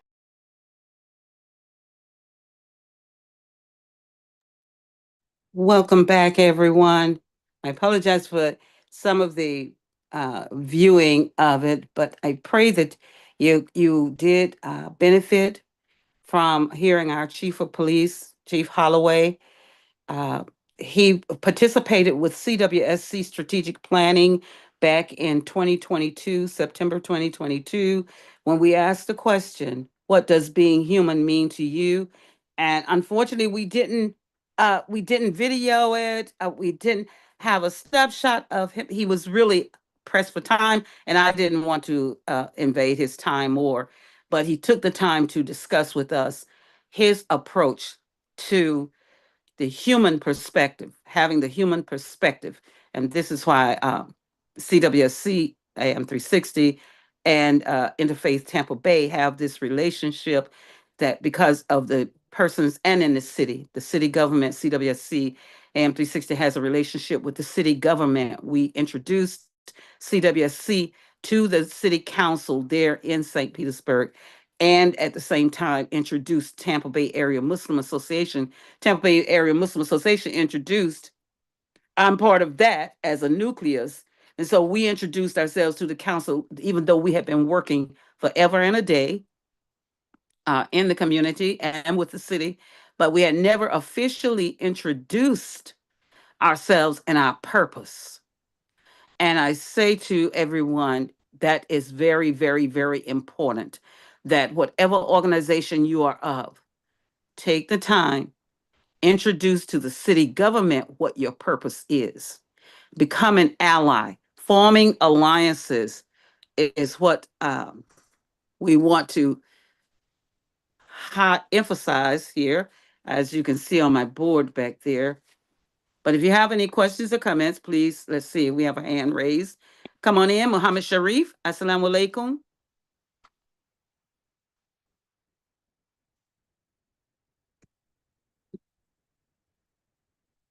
Can't hear you, Muhammad.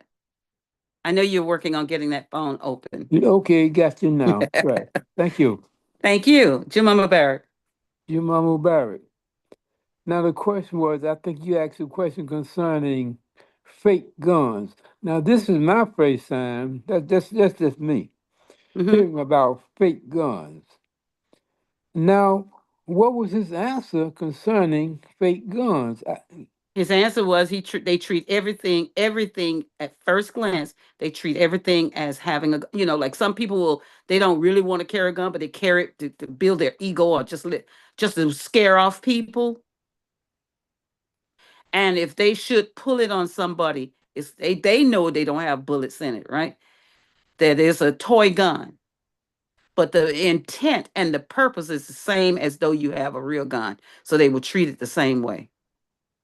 Until, should the circumstance prove that they find out that it wasn't, but they will treat you with an offense. I don't know. Like he said, just treat this whole idea as this is a felony that you can incur just by carrying it and misrepresenting the use of it or the purpose of it.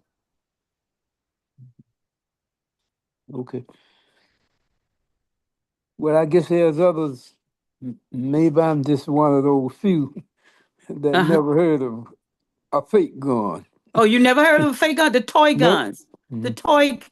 You never saw the toy guns that they have in the stores in the children's area, Oh toy yes, area. yeah. So That's what they call a fake gun. oh yeah, so talk guns for children. You know, talk gun Well, for it's a children, fake. but not adult would have a fake gun. That's Yeah. what Oh, I'm yes. saying. Some it does have carried a toy, a children's toy gun. It looks just like they make them look like cap pistols, but they make them look just like with that silver and black uh look and the handles with the brownish. They make them look really real. Okay, thank you. You're welcome. And now a girlfriend of mine's son killed another neighbor's son, playing cowboys and Indians. They both were 6 years old. They put rocks in the little toy gun. The propelling of that rock was just like a bullet. Hmm. It fired that rock into the boy and killed him. And unfortunately, the mother was in the hospital at the time. The grandfather was in the hospital at the time. So the family had to go and share with the mother that her son just killed the neighbor's son at 6 years old.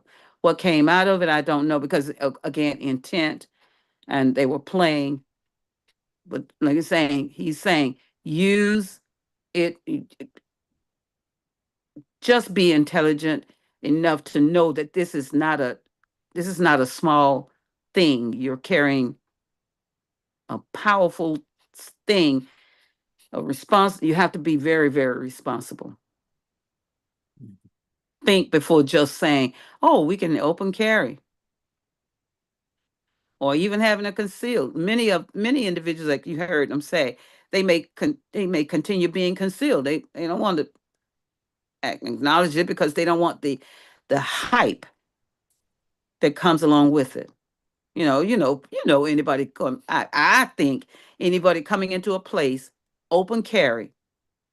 I think their first intent is to, like, here's some bragging rights or something. Like he said, the young men at the store in as our dear brother Frank Tedesco.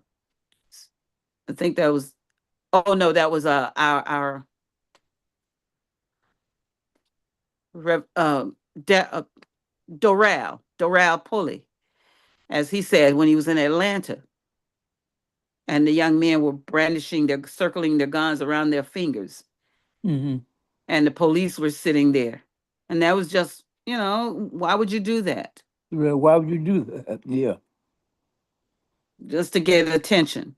So we know we'll have some silly matters, and some people unfortunately are going to incur a felony just by doing something so silly. And Hmm. as Frank Tedesco brought out about the bank situation, young man didn't have a gun, but even used the words. See how deadly the words are. Yeah, he said he had Seek a to do gun, no so harm. that's they had a gun. So same thing is happening. You said you had it. Exactly. You said you have it. The threat, and as the Hmm. chief said, they will take your threat. They will take your word for Right. it. Hmm. Hmm. Your word carries weight. Hmm. Our words carry weight. So our tongue, as the prophet, prayers and peace be upon him, our tongue is, and I shouldn't go there with the prophet, but I'll just say, our tongue is is a tool, can become a weapon. But the words are in our mouth. I mean, in our mouth. The words are in our head. Hmm. That's where the weapon really is. Yeah. So, alhamdulillah. Yeah. Thank you Yeah, again, Sister Marvin. do y'all have open carry in the state of New Jersey? I mean, New York. N- I don't know. I have no idea. Okay. Yeah. This is my first time hearing this much information concerning guns. No, I don't Okay. know what uh I don't know anything about the guns and carry in New York. I guess I Okay. should find out. Yes, because when they held selling cigarettes at a high deadly situation. Remember the young man that was uh, uh, that died at the hands of the police getting him for his selling cigarettes? Yeah, I remember that. Yes, it's all on the news, the photographs and Yes, everything. Yeah. Hmm. and you know, and that was compatible to uh, George Floyd here in Florida. Was that in Florida? Was that in Texas? Mm. I forget where it was. It was all over the country, so it Oh, was like it yeah. happened here in Florida. We owned it. I mean, we got this picture up on the wall of buildings and things, and so much so that to me it happened right here in Florida. But um, but yes, but the instances are many, and we can trace back and go over like the young boy at the park, the 10-year-old that it was in Chicago, that had a toy gun, and so the police shot him dead. Mm-hmm. Yeah. Yeah. So they said even like he explained, the chief explained that up in Maine, you know, he went there to to vacate one location and said, "Oh wow, hope they never get the open carry." And what he said, they already have the open carry. Just people don't they don't see any reason to manipulate it. Mm-hmm. Alhamdulillah. So I thank you for going through that with me. That's the kind of presentations that we have with that's how we use our interfaith uh, area here, connections. And we're thankful for the influence of the understanding of Imam Worthy Muhammad, Rahimahullah, that we shared with them, with the group, on education, economics, and governance, and sociocultural, and how uh, interactive the faith community can be beyond just the spiritual connection. Mm-hmm. So, Yeah, all matter of right. So, fact, forming well, since alliance. Yes, since this did come yes, up, sir. matter of fact, I will talk to leadership in this area, Mount Vernon, and New York in the general, found what uh, does we have concerning guns and things like this presentation. That, like I said, the first time I heard anything like this. Hmm. That, Yeah, that would that's, be a great way of connecting, and like you saying, becoming more informed, and at the same time, uh, measures, discussions on the what else. But like he said, you know, we probably um, make more of it because it's new. mm-hmm, But you know, for those who have been carrying all along, and they have uh, their license to carry, and uh, uh, those who I remember my father used to go to go out on Friday nights, I guess you'd say, and we have pictures of. And I knew I saw a picture where he would have his gun tucked in his pants, and he'd have his shirt pulled up a little mm-hmm, right, mm-hmm, to let it be known. And I guess in his way, he was saying, "Now I don't want any any chaos. I don't want any. Don't come with your stuff. Uh, uh, I have this." And my uncle, unfortunately, he was a security guard, fortunately, but unfortunately, he was shot by his an assailant. He had shared my uncle shared his gun with a friend as my uncle was getting off duty at this particular bar location. And as he was getting off duty, the friend approached him and asked him to hold his gun. He handed it to him. My uncle goes to get into the car at the same time, hearing a gunshot. His car door is left open. He runs to see what's going on. He goes around one side of the building. They'll say the person who had just been shot by my uncle's gun, the person who was shot by him being bent over holding his wound and had a gun in his hand. And my uncle just happened to be the one to come around that side, and he shot upward or straight into the chest. Mm. Mm. So, you know, a situation. So then now his friend has to get rid of the gun to, you know, not cast anything his way. And our family just had to bury our uncle. The young man lived through it. The young man who shot my uncle, he lived through it. Um, it was not intentional. I mean, well, it was intentional. I don't know what the outcome was. I mean, I don't know what the legal part of it was, but the outcome was, you know, he managed to live through it. My uncle didn't, and the friend managed to live through not being charged as well. Mm. Okay. Okay. All right, everyone. Today, 1 o'clock, 1 p.m. Eastern Standard Time, 12 p.m. Central, 11 p. Oh, did I say 11 a.m. Mountain and 10 a.m. Pacific? Right here, back on the number one Islamic National Broadcasting uh, Network. We'll get those words down pat, right? Still number one Still because number one. we're still number one because we are every day of the week, every day with various hosts. Praise be to Allah. Praise be to Allah.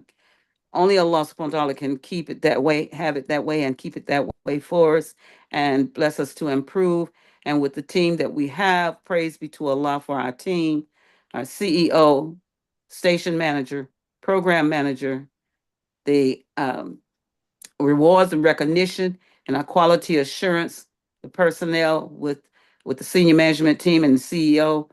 I tell you, praise be to Allah. And then all of the valuable hosts. We say to everyone today, Assalamu alaikum. Enjoy your day, your time, your family. Enjoy your health. Enjoy your wealth, financial wealth. Increase it if you can. Work at increasing it. All right. All right. Praise be to Allah. Thank you for the heart. Love you back, everyone. And Muhammad, give my sister the greetings for me, inshallah. Okay, And I sure will. and time is approaching for uh the a time to be grateful.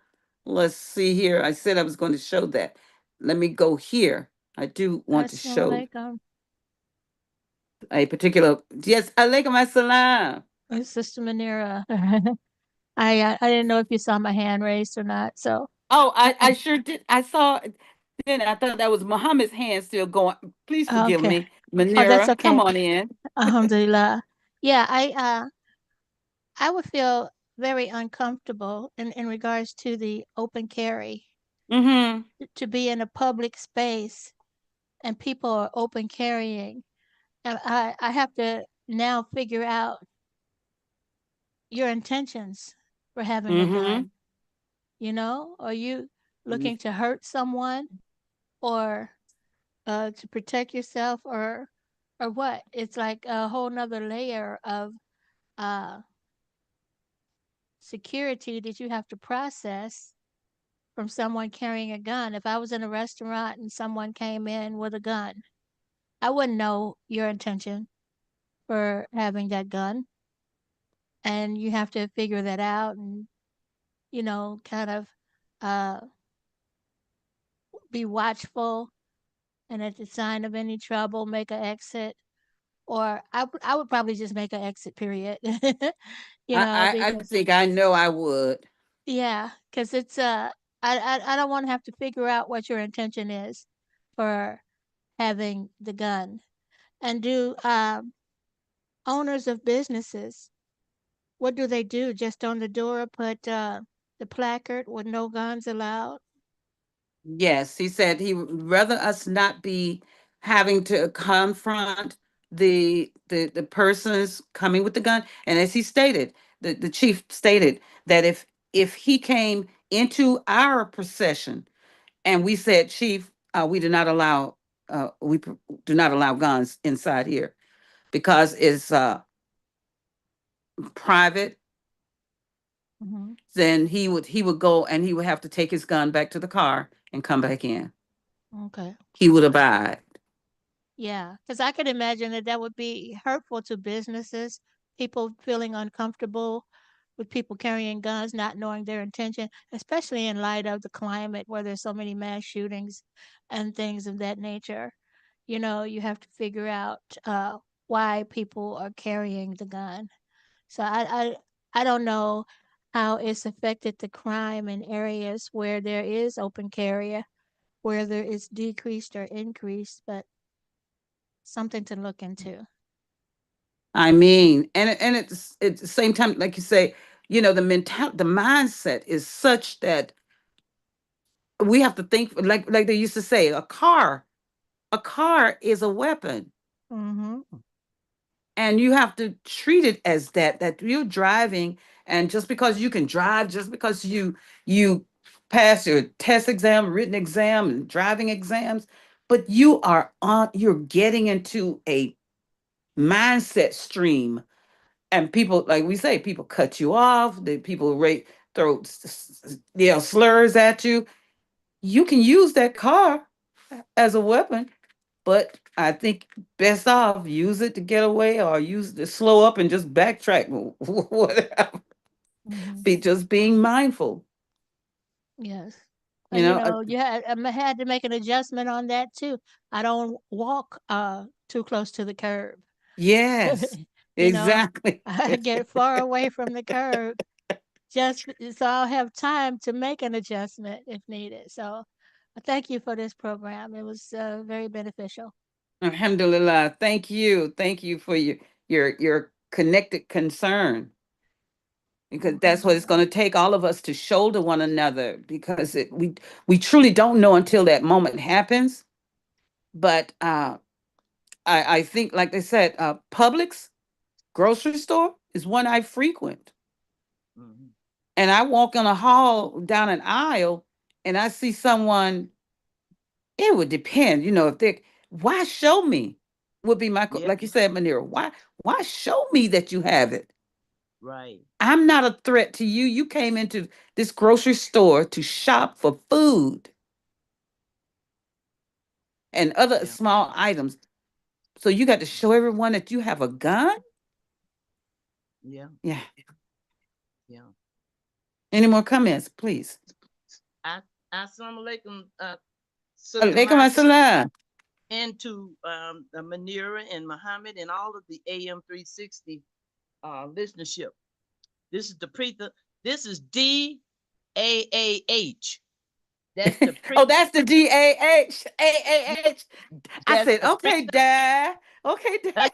yeah, that's the Preetha Adila Abdul Hadi. Matter Thank of you. Now fact, we know. that Manira, you got got my to keep up attention. on that one now. Yeah, that got my attention too when You I and I saw both. that.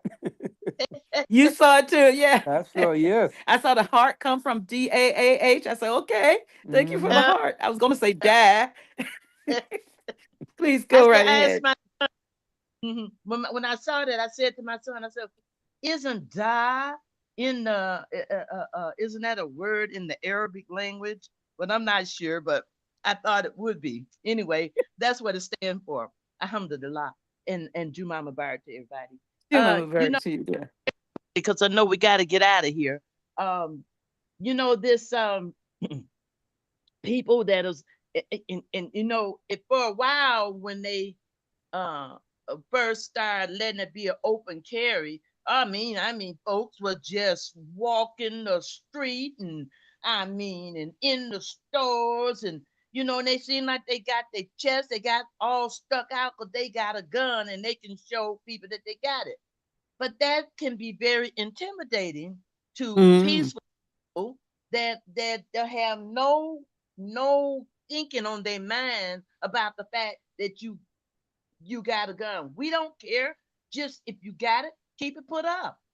Give it away. but they get these big ideas, this boastfulness when they get the opportunity to show that they carrying a gun, you know. And and I was just listening about the child that killed the other little boy there, you know, and so many children. They say, well, what do you want for Christmas? What do you want for your birthday? What have you? A gun. Mm-hmm. Why even buy your child a play gun?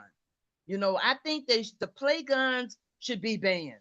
I really do. I think that it should be banned. Children don't need to have no gun to play with. That's putting ideas in their head. And knowing that you can be eventually, in some cases, charged with a felony due to the fact that the play gun is looking so real, you shouldn't even want your child to even be a part of that.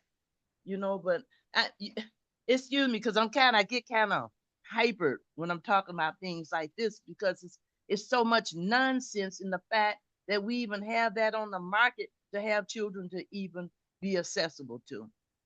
Yes, ma'am. So I think, and I'm gonna look into seeing what we can do in terms of getting play guns off of the market. Period.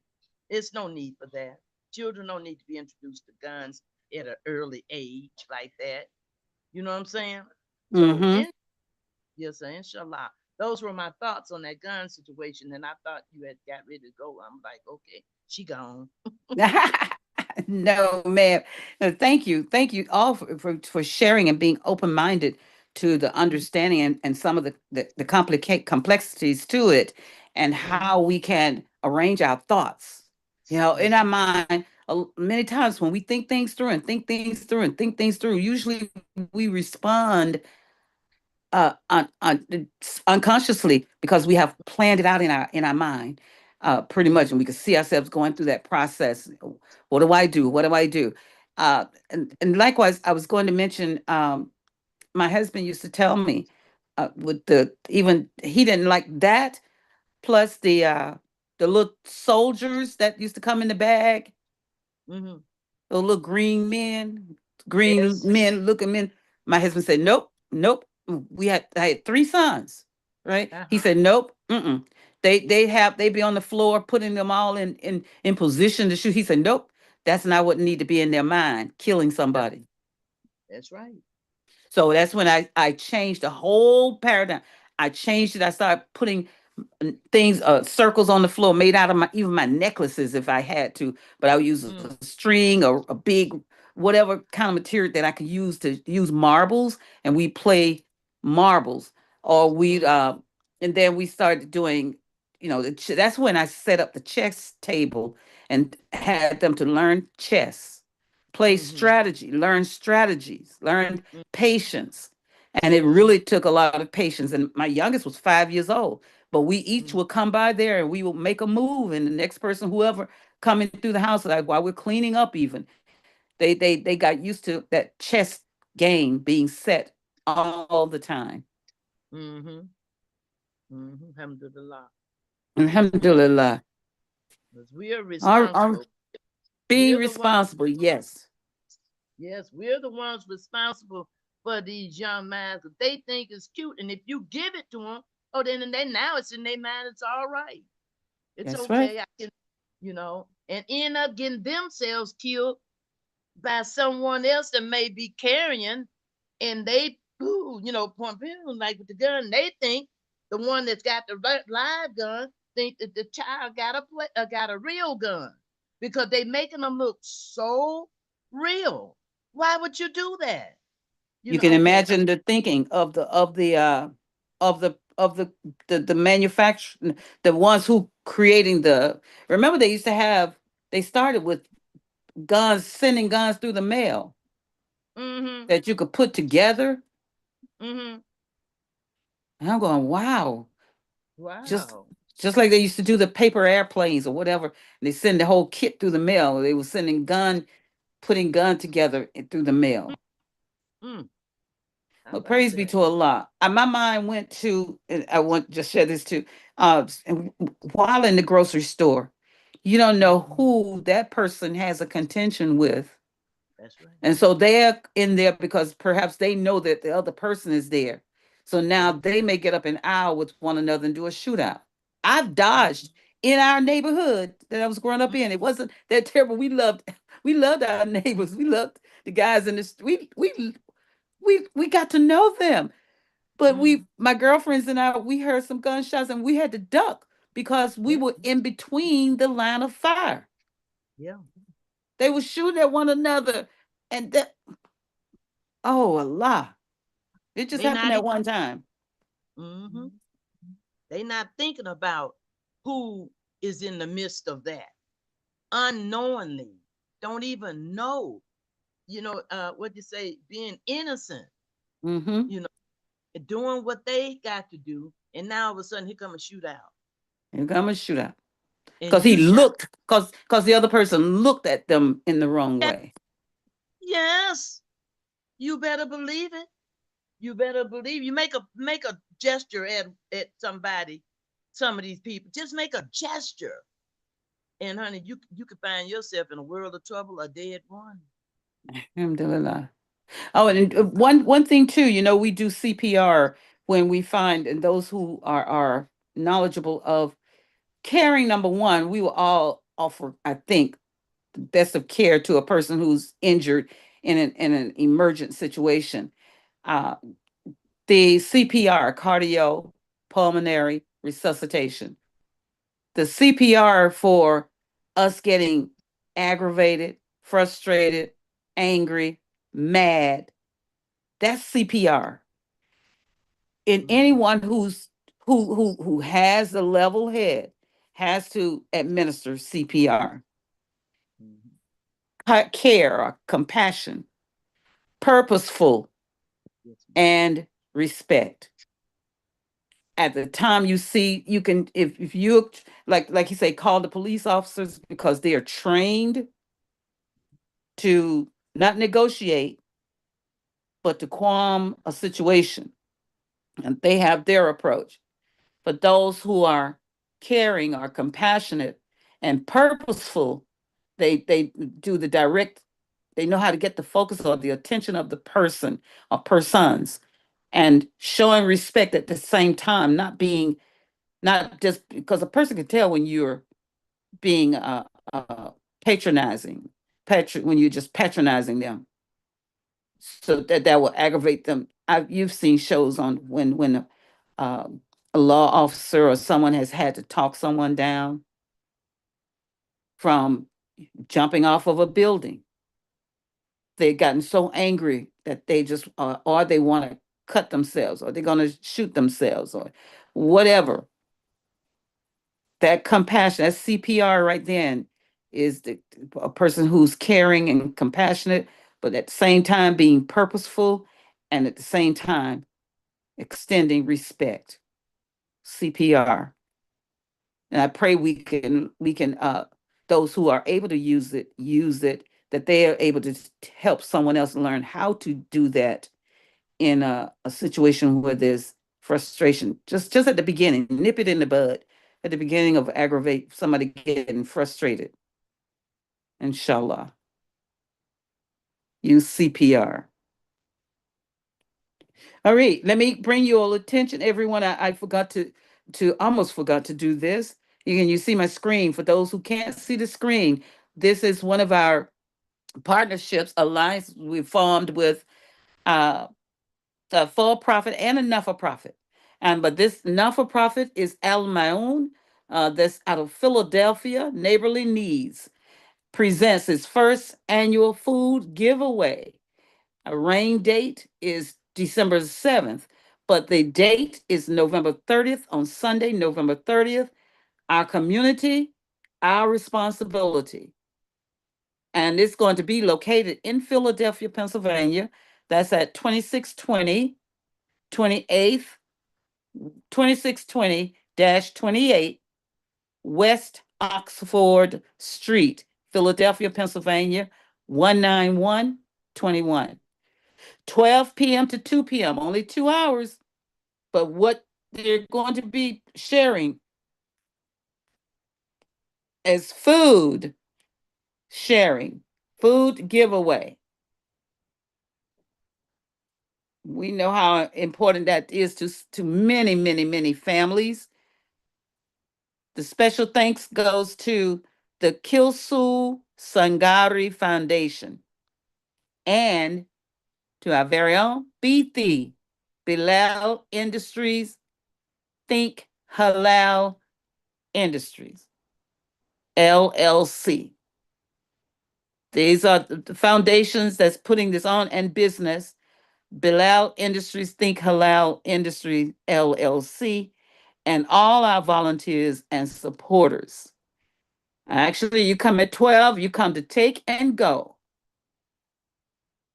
For more information about how to donate to the effort or to assist, please contact Sherry Bilal, that's Imam Wali Ayub Bilal's wife, at 267 340 0756. She's the primary person, Sherry Bilal, or Jamil Jones at 267, and that's 288 8819.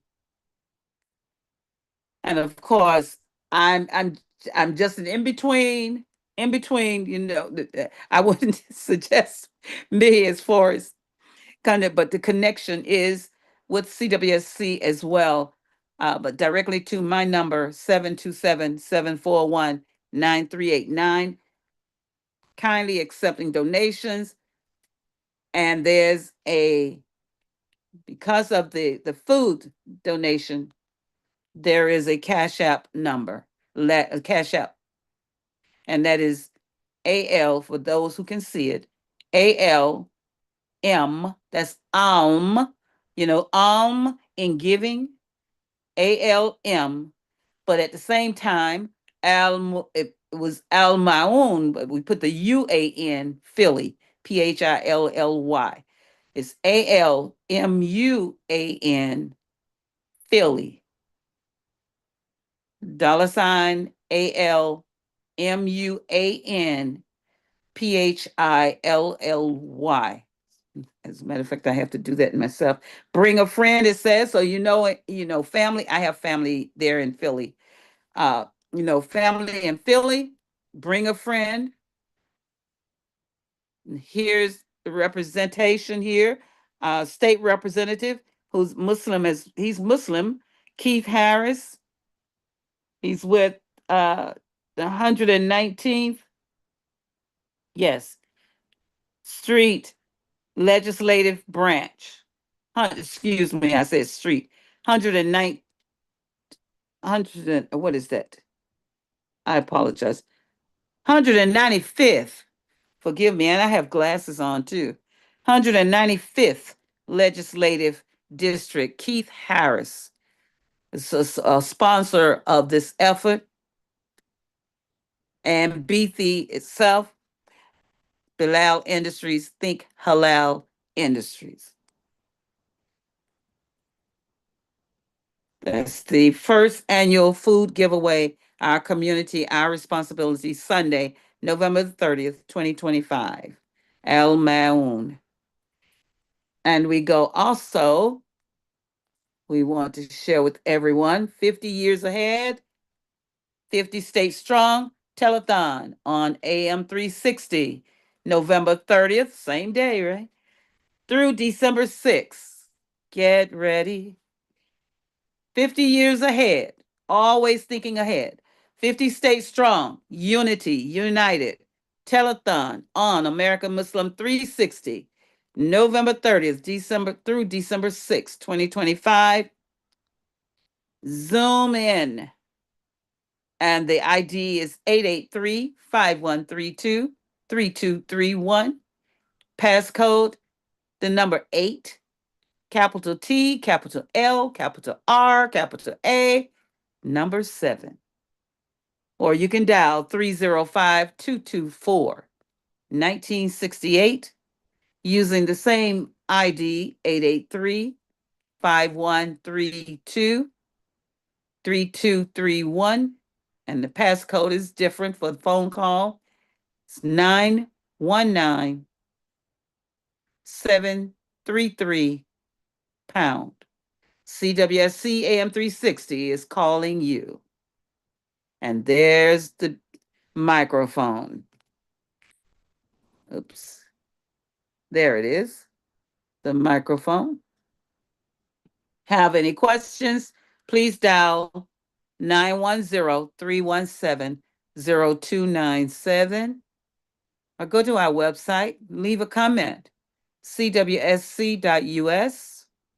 or you can email us info@cwsc.us. For any and all sending in, you can begin now. Send in to CWSC Inc.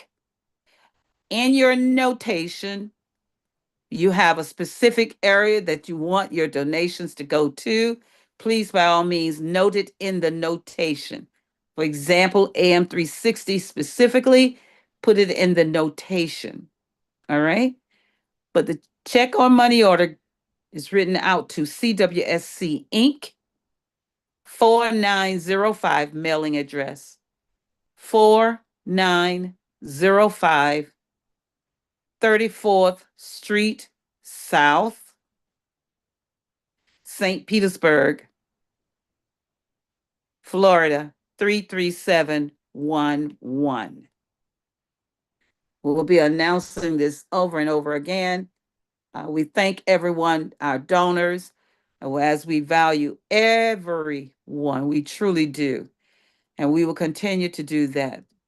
Whoever is connected with CWSC, all of us are truly working to maintain what we're saying, to remake the world into a better place. And so the principle is seek to do no harm. Assalamu alaikum, everyone. Let me stop.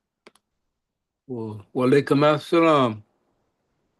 Alhamdulillah. Let's see, was I showing the screen? Yes, okay. All righty. Until 1 p.m. Assalamu alaikum. Let me stop everything here. That never started.